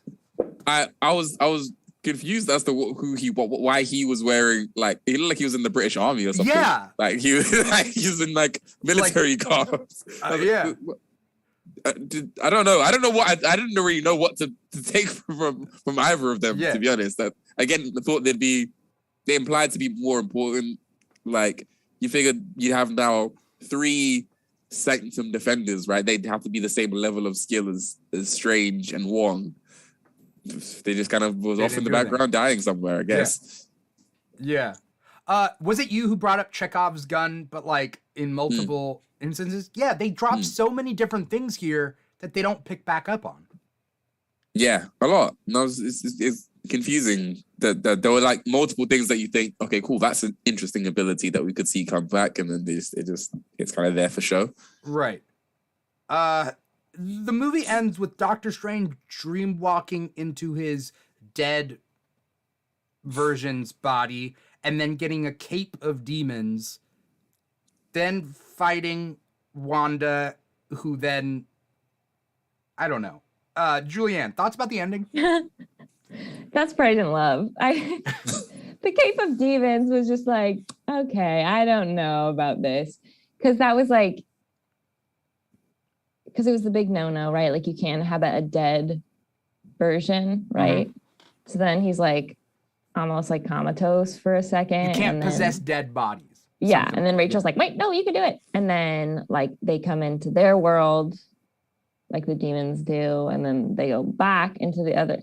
There's just like so much happening so fast, and it was like very ritualistic, which again, I said that before, but like I didn't love that part. Like, and then like he's flying with this cape of demons, and America's on a altar, and Wanda's toes are in the background on full display. Like it was just so Wanda's toes? weird. Yes, how could you not notice? I didn't notice. Like her feet, like her bare feet were like on display this movie. Like I read an article about that as well, but like it was hard not to notice.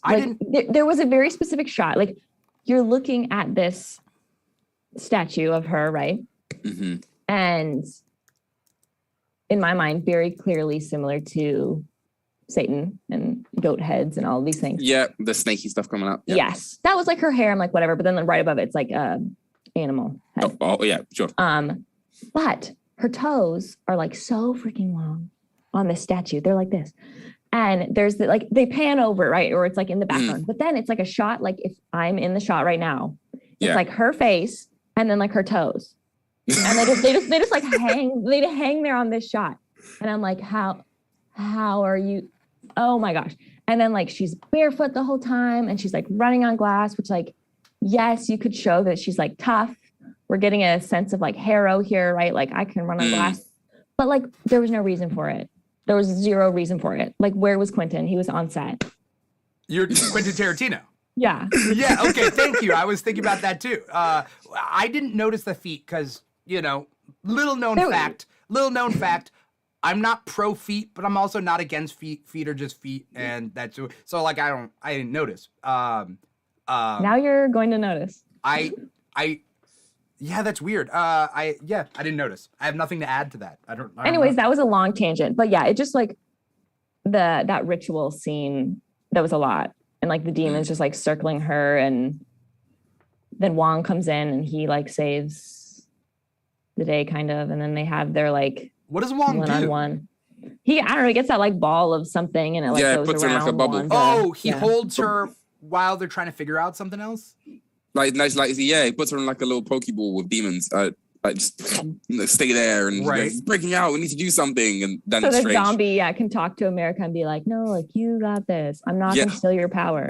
My friend said the way this is Amanda told me this. She was like the way we resolved the movie is Strange went to America and said, hey, you can do this. And America says, no, I can't. And he says, well, have you tried trying?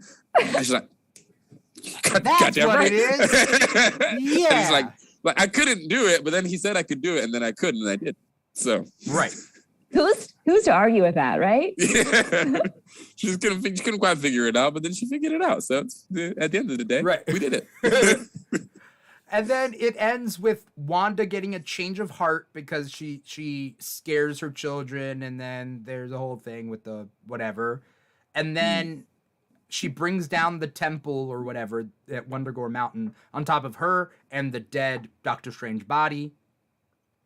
And then it ends. Right? It just like... Well, so we think, It just goes forward to them at rebuilding the temple. Not Wundagore Mountain place, but the other one. Which can I also point out like another continuity confusion. Small, But it's just the little things that often bother me.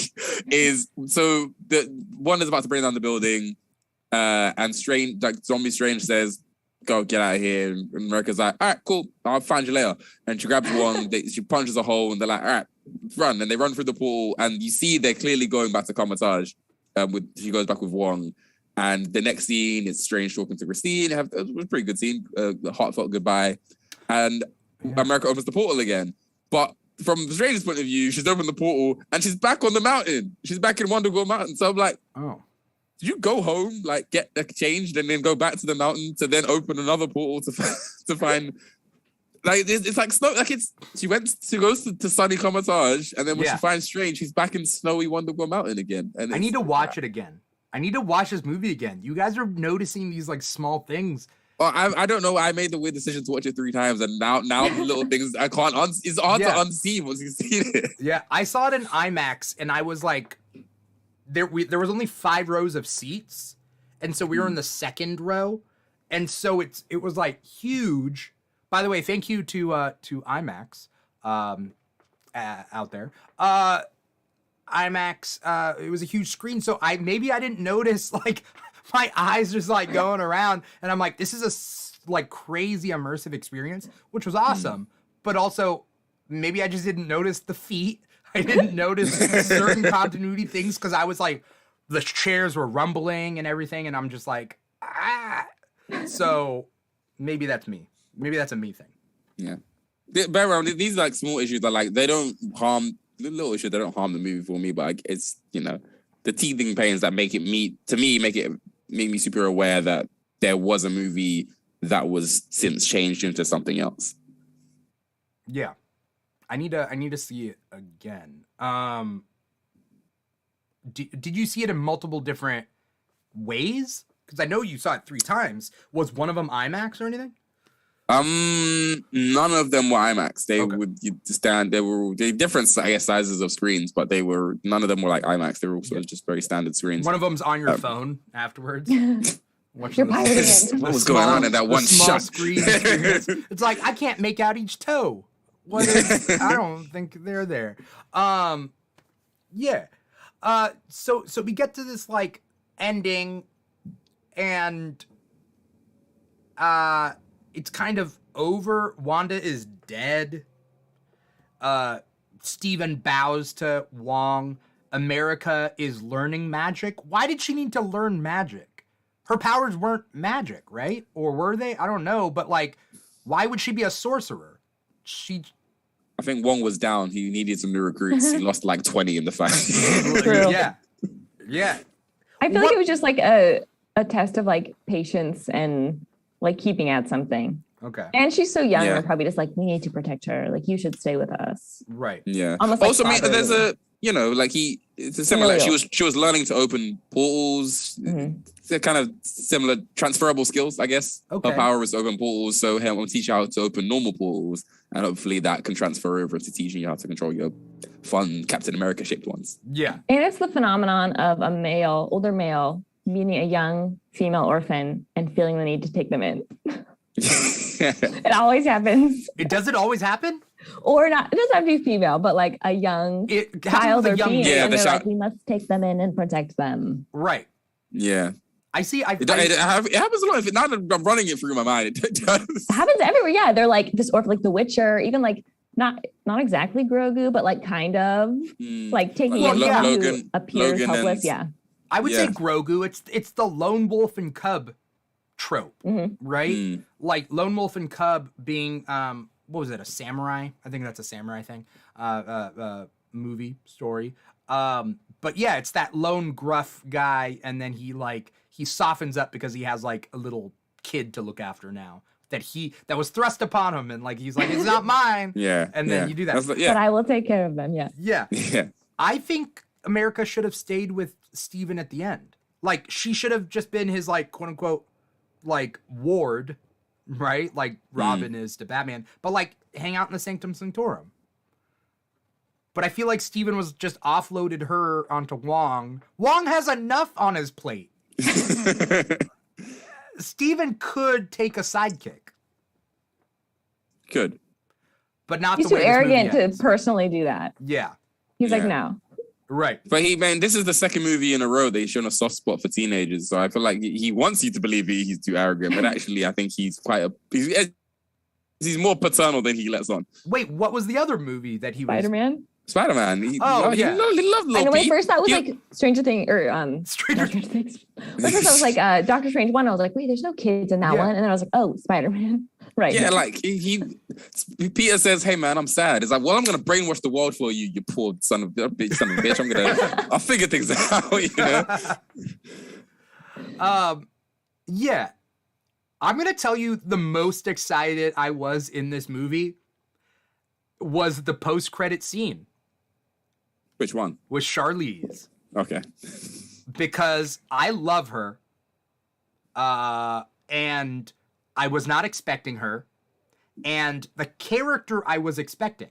Like, I was expecting Clea, because Clea is such a big part of Doctor Strange in the comics. Like, she's his wife.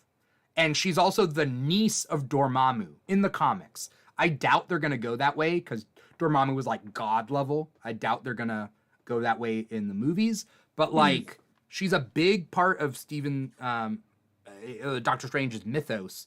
And seeing Charlize as her was my favorite part. Just like out of all the cameos, let's just say, like, her as Clea made my day. Yeah. I mean, I thought it was cool. It was cool to for me, like, to see Charlize and see that she was Clea. It was like, oh, cool.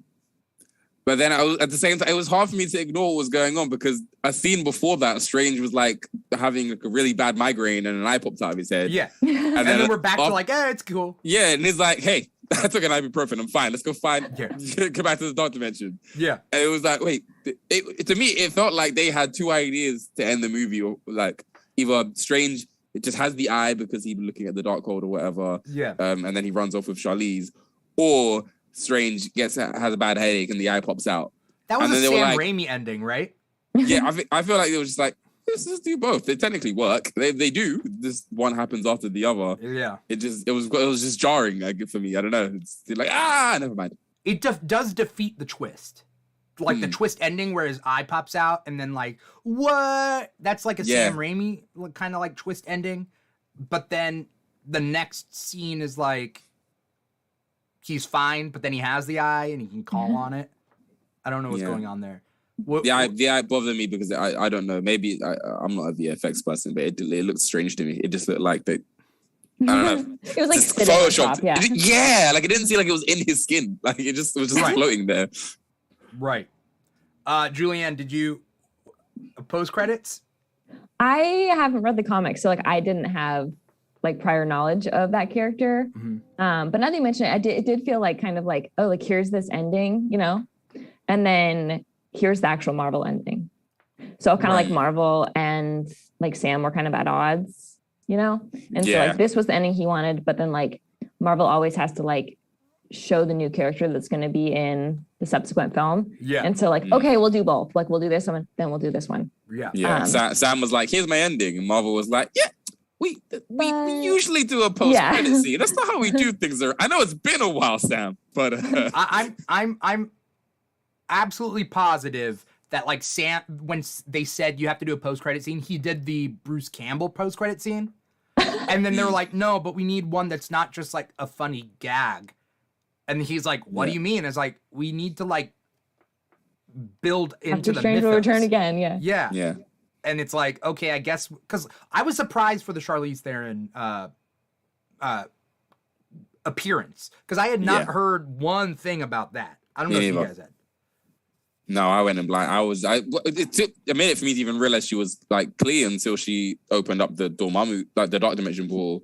I was just like, why's Charlize been? Oh no, I knew. I knew it was the long white hair and the purple suit. I was like, because right now in the comics, Doctor Strange is dead and Clea is the Sorcerer Supreme, and so like she has her own series called Strange, and like she's just a better character than Doctor Strange. I like her better. So it's nice that I saw that. But yeah, I could see like, if you don't know who Clea is, it wouldn't make much sense. It's just another sorcerer pops in. Yeah.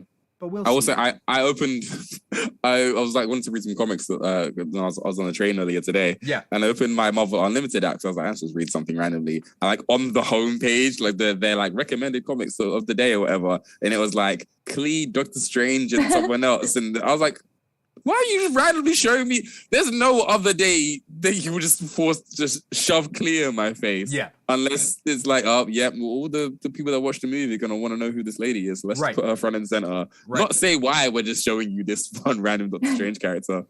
Yeah, that's hilarious. Right. BT Artist over here on Twitch says, yeah, Doctor Strange is collecting young heroes like Batman. Like, America becomes his Robin. Wong is Alfred. But Wong shouldn't be Alfred. Wong deserves respect. In the comics, he's not just, but he is Doctor Strange's manservant. Yeah. Like, he's just his butler that can also fight and have magic powers. But, like, he serves Doctor Strange. And it's nice we've given him agency in this movie series. Mm-hmm. I don't know if you knew that, Julianne. I didn't. Okay. Now I do.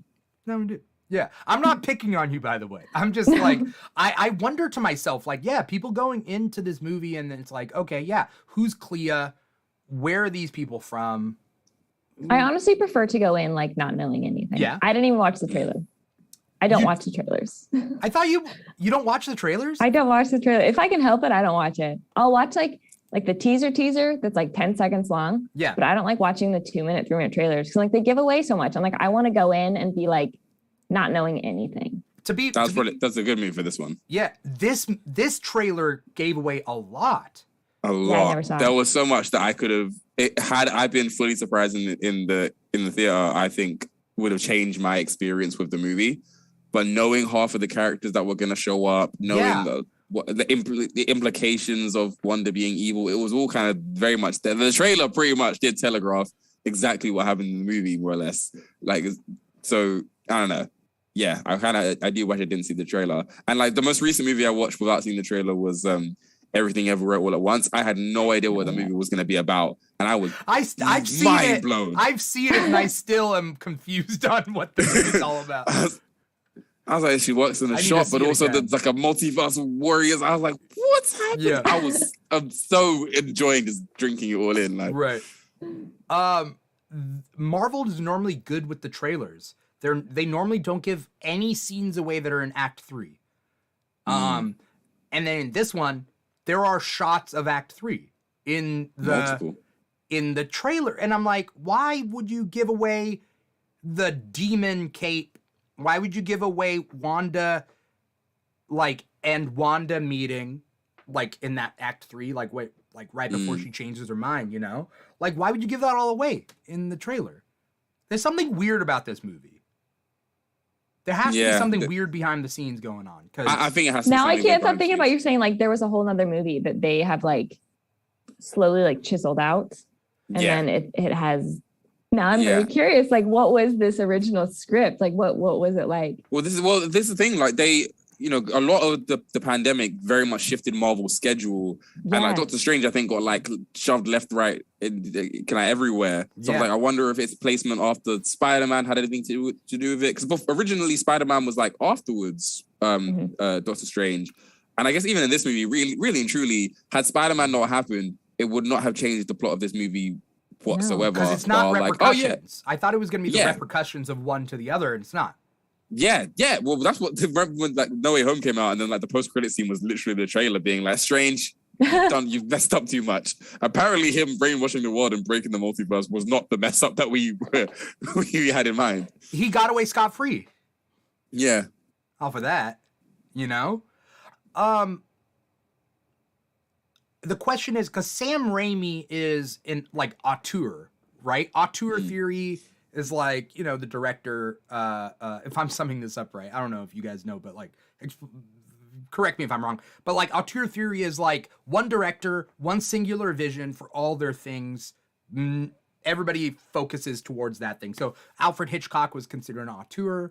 Like everything is Alfred Hitchcock, like no interference. And so like Sam Raimi is very similar to that. Like everything Sam Raimi does is Sam Raimi, Quentin Tarantino, right? That not to bring him up, but you know, it was him all along. We figured it out. But like I feel like Marvel must have stepped in and changed Sam Raimi's vision, which then ends up being that Sam Raimi does not do any other Marvel movies from now on, because that's normally what happened. Like Edgar Wright is also kind of an auteur in a way. Like Edgar Wright was going to do Ant-Man and it was in development for so long. And then I think what ended up happening was Edgar Wright wanted his vision of Ant-Man. Marvel steps in and says, you can't have yours. It has to do X, Y, and Z. And he was like, well, I'm stepping out. And then it went to whoever did the first Ant-Man. I forget. But Peyton Reed. Was it Peyton Reed on the first and second?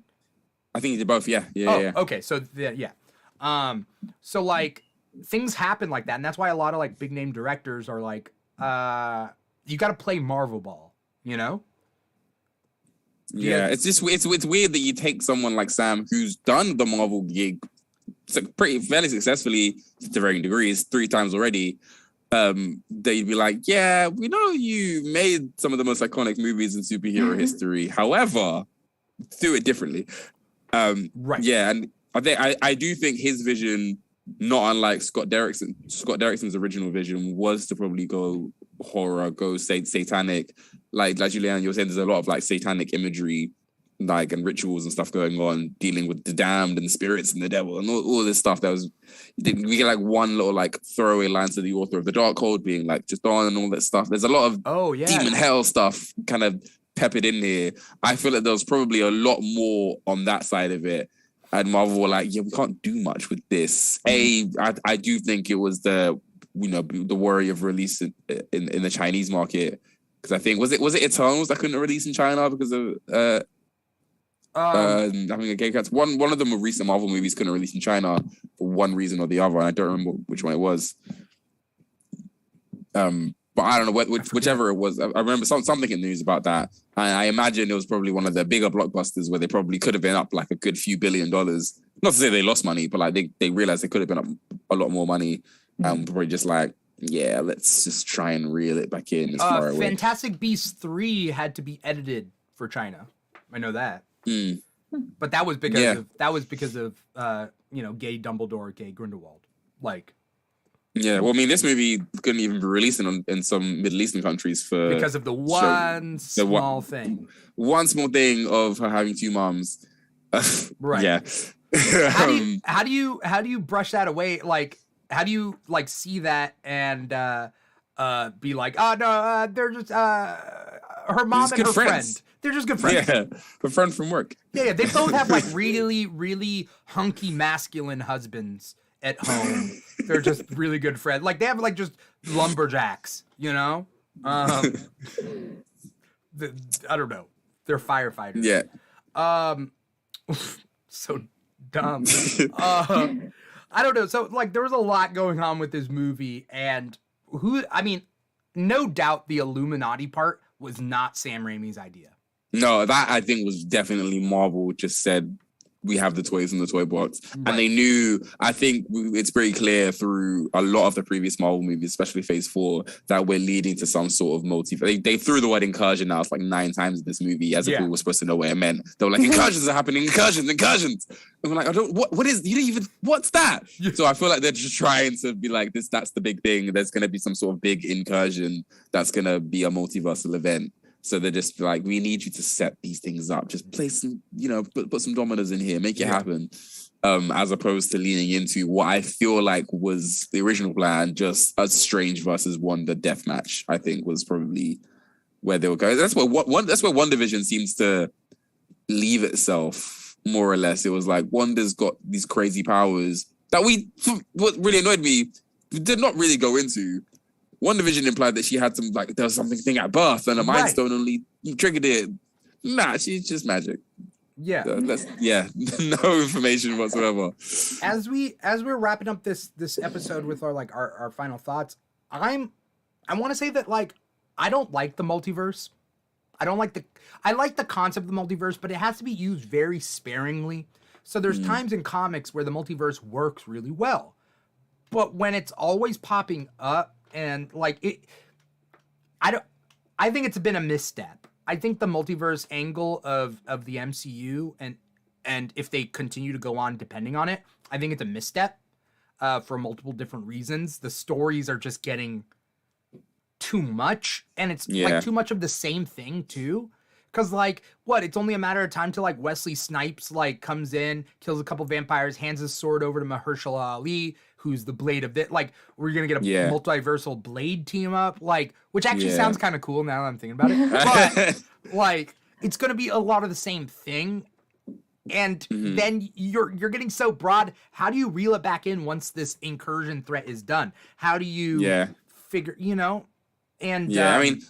It makes certain movies that they've popped out feel a bit more charming. I think Shang-Chi stands out as one of my favorite of the Phase 4 movies because it doesn't bother it does have big concepts, but it doesn't bother like connects to the wider multiverse of it's just like very direct story about this one character. As opposed to, I love the Eternals, but as opposed to Eternals being like the Celestials and gods and all of these giant things happening, that need to set up whatever the hell they're planning with the Celestials and these characters in the wider Marvel universe. It makes the more refined movies like Shang-Chi come across a bit more charming. But you're right, once they do whatever they're planning with all of these huge concepts, how do you pull it back in? Yeah. Julianne, how are you feeling about the multiverse as a concept and how they're doing it? I feel like there's no consequence for anything. No. And so as fun as like the anything goes and anyone sans contracts can come back, right? It does kind of, as broad as it is, it does kind of put you in a corner with, I don't know, with like pulling in your audience and keeping them there, Like there has to be some sort of rules, but at this point we're like, no, it's magic for everything to like kind of come back and be grounded. Like you said, my good friend, her like one piece that she led about Shang-Chi was it was on Earth and that like we could relate and we could like see ourselves so well in those characters that like it was on its own and everyone was so endearing and it was just so like human. Yeah. And that was like it's amazing quality. And so it kind of like, are we going to go back to that? Or is it going to be more of like the madness of the multiverse? I wanted to go back to these character stories. This was not a character movie. Thor Love and Thunder seems like a character driven thing. Yeah. Even though we're going to have a plot of Gore the God Butcher, we're going to have strong characters. We're going to have like fleshed out characters that will do what the characters will do instead of changing their like the way they see the world according to the plot, right? I'm very excited for Lore Thuven Lunder. I saw that trailer because it played right before this. Okay, so that's the only time you see the trailers is when it's before the movie? Okay, that's fair. It looks really good. I'm super excited. It does. And it's hopefully not going to be related to the multiverse. Yeah, see, again, even if it was or wasn't, now it's you see a trailer and you can't. There's a lot of people. Not one of them. A lot of people will see like the Jane Foster as Thor, and they're like, it's the multiverse. It's fine. Like, you go into it almost with expectations that it's one thing, and then it turns out to be another. Yeah, I'm also tired of some fans out there that will never be pleased now that the multiverse is here because people were like, they wanted Deadpool in this movie. They wanted Tom Cruise as Tony Stark. And it's like, nobody promised this. You're just like, they think that the multiverse is a reason to get everything they want. And they're disappointed if they don't get everything they want. Because they think now anything is possible. You know? Mm-hmm.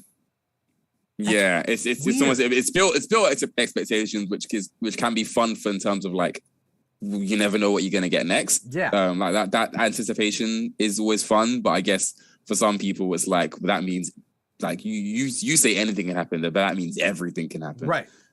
They want it all in one go. Right.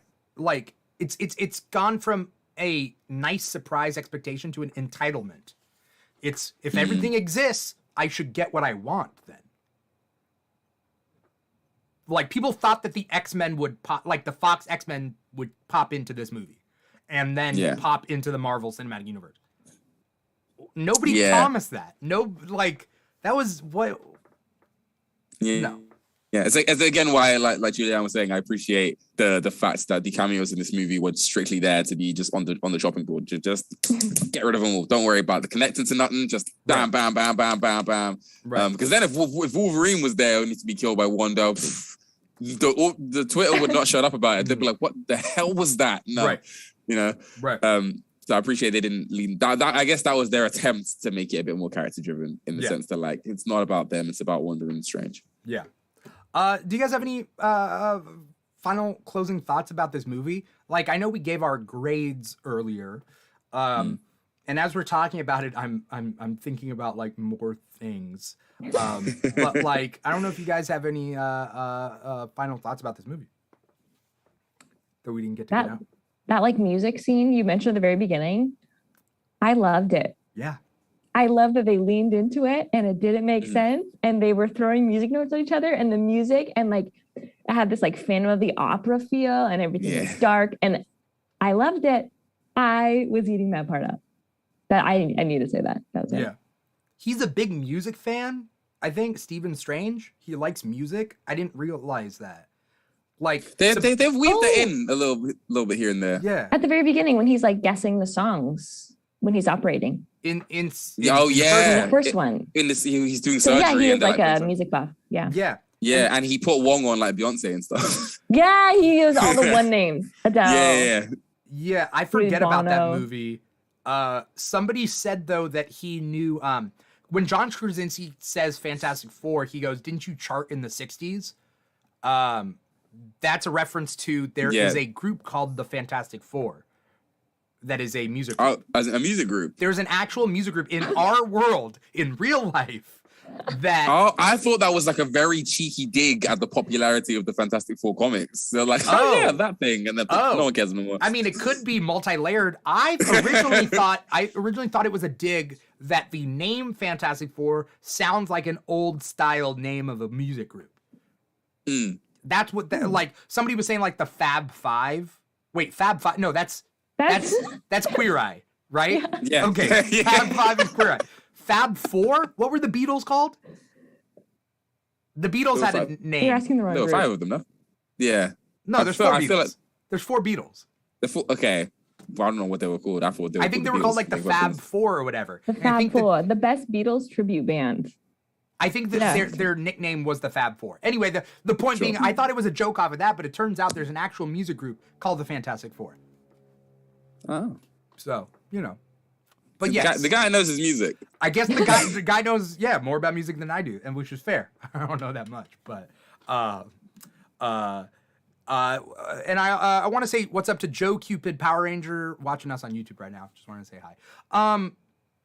Terrell, did you have any final thoughts? I'm excited to see more America Chavez. I actually do think, though she was, like I said, kind of just relegated to damsel in distress. Yeah. I think that Xochitl Gomez played her really well. That she's very fun to watch. She has that very classic, cheeky, quippy MCU humor that we've gotten from like Kate Bishop and Yelena and all these. Like she seems that she'd slot in well with that world of these new Phase 4 characters. Yeah. And I think she's super charming. I'm interested to learn more about what happened to her parents. That they seem to be kind of leaning into the comics and kind of diverging. I'm happy that I don't know what's going on. Right. So I'm curious. I feel like they'd probably give her a series. I hope they give her a series, just like a America Chavez Disney Plus show to get to know more. But she's great. I'm fine with the multiverse being just relegated to like one series. Like if we didn't touch on the multiverse and everything else, but like she had her own series where she was going through the multiverse, that'd be fun. Yeah, and even then, you won't have to promise us like the Marvel multiversal stuff. Like I liked that they went for like a paint world and a dinosaur world and like these more silly stuff. Like I don't expect to see like a superhero paint character. It's like a sillier concept. I think the sillier the concept of the multiverse, the better. It means it keeps you on your toes. Right. I think the fans probably won't. The fans are going to be like a multiverse show, X-Men. Right. They're gonna want everything. Yeah. Tom Cruise, Tony Stark. Yeah. But I liked her. I want to know more about her. Yeah. She seems like she has the ability to be important to the wider MCU, but like I like her personal story. I think it's interesting. Yeah. Yeah.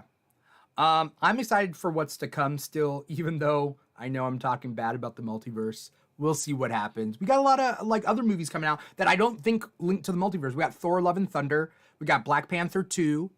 What else is out there? I mean, we have Disney Plus shows that don't seem to be linked to the multiverse. So who knows? The multiverse part might be on a break for at least I a did year. wonder if they were like done with the multiverse stuff for now. Yeah. I mean, they Charlize, I keep saying Charlize. Clea seems to be pretty adamant that there's incursion shenanigans going on in the background. I feel like we're just gonna catch up with Strange in another 6 years for Doctor Strange 3, where he has to just Has keep it on been figuring 6 out. years? It's been 6 years since his last movie. Since his first movie. It's been 2016. 6 years? Was it 2016, right? Yeah, 2016. Holy guacamole. But to be fair, he has appeared in Ragnarok, Infinity War, Endgame. Sure, So yeah. he No, never, Benedict's kept himself busy. Yeah. Yeah, he kept himself busy.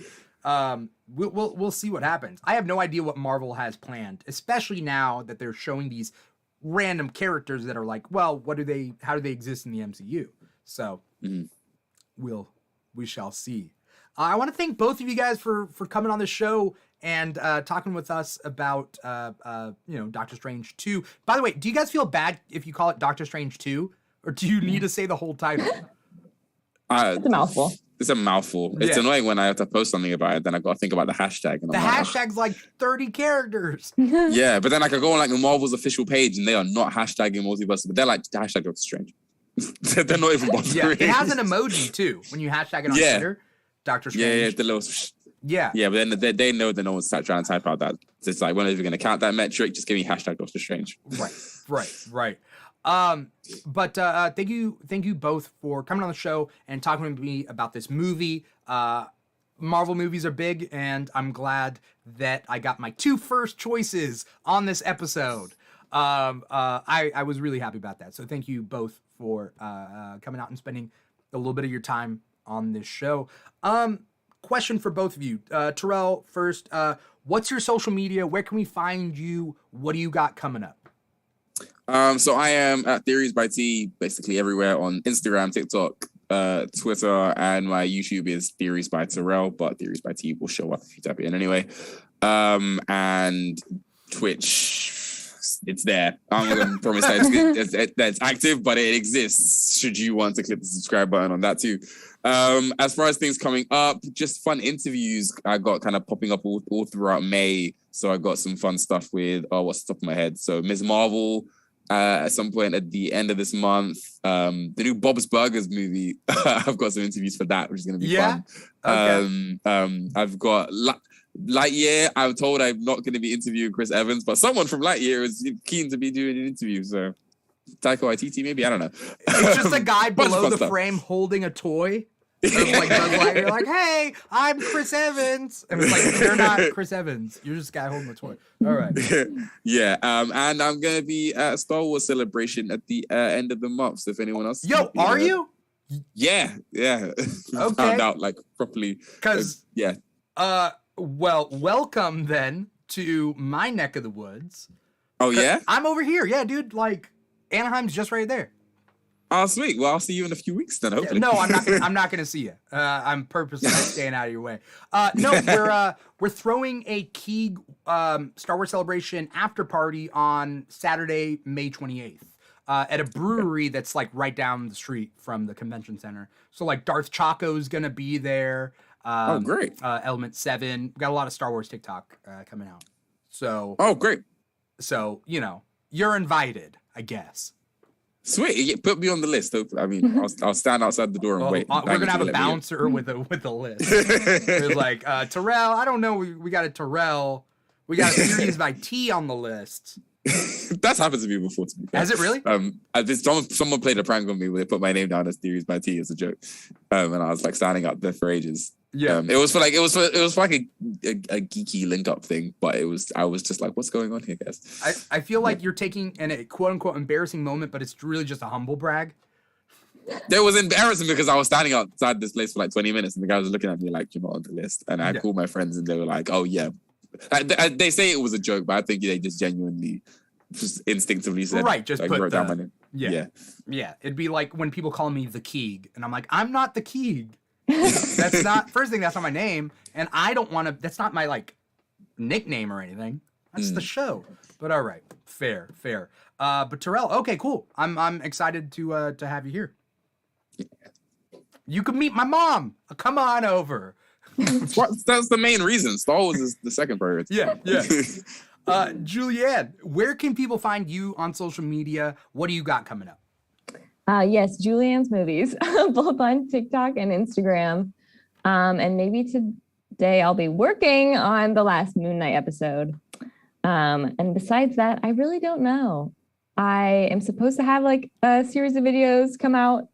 But who knows the date on those ones? Yeah. It's not up to me when they come out.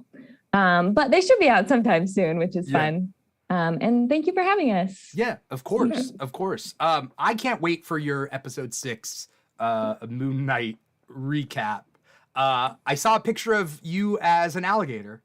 Yeah, I spray painted an egg carton this morning. So that just seemed that was actually plan A in my mind, which usually doesn't happen. That plan A is what works for a costume. Carton? But I was like, egg carton. Obviously, it has to be an egg carton. There's no other way I can do an alligator beak or crocodile beak. It has to be an egg carton. Is it because the bottom is like that, like teeth? I think so. And like the length of it. Well, same with like Khonshu. Like his beak is attached to like a hockey helmet, but it's like styrofoam.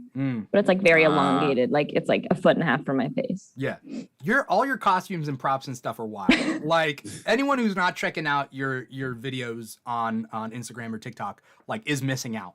There's a level of joy there that I get when I watch those videos. They're very cheesy. I made wings last night as well. They're very much like Falcon's wings where I like cut up a garbage bag. So I got like this like really bright gold tablecloth and I like cut out like wings and feathers. Yeah. So I'm excited. I don't know what it's going to be because this last episode was like wild. There's a lot going on. There's a lot. Yeah. I hope you're doing like some spin kicks though. Like I feel like I hope you threw some spin kicks in there. Maybe. More I was thinking like, when he just like pulls his jacket. That was cool. That was more of like the one that stuck in my mind. Yeah. I'm looking forward to it. Both of you do really good content. So again, if anyone's out there either watching our live stream, which is on volume.com, twitch.tv, or YouTube, hopefully everybody can see your social media and do that. Or if you're listening to the podcast, wherever you get your podcast from, Apple Podcasts, Google Play, SoundCloud, Spotify, and iHeartRadio, you guys know where to find them, and definitely go follow them on social media because it's worth it. And this show and my online just like viewing is better because of YouTube. So thank you guys. Thank you. Thank you to the audience out there who's been watching this whole time. Again, whether it's live stream or listening to us on our podcast. We got Mr. Plow, we got BT Artist, we had Avengers at Disney, we had Joe Cupid Power Ranger. Thank you everybody for being a part of this. Follow the Keeg on social media at the Keeg Show, wherever you get social media. TikTok and Instagram are our big ones, but we're also on like Twitter and all that stuff. But at the Keeg Show, wherever you do social media, check us out there. Thank you, everybody. That's it. I'm your host, Dimitri Pereira, and this has been the Keeg Talks, Doctor Strange in the Multiverse of Madness. I will see you guys in a couple weeks. Not you guys, but the audience, where we're talking about Asian and Pacific Island representation in media for AAPI month. So, all right. See you guys later. Take care.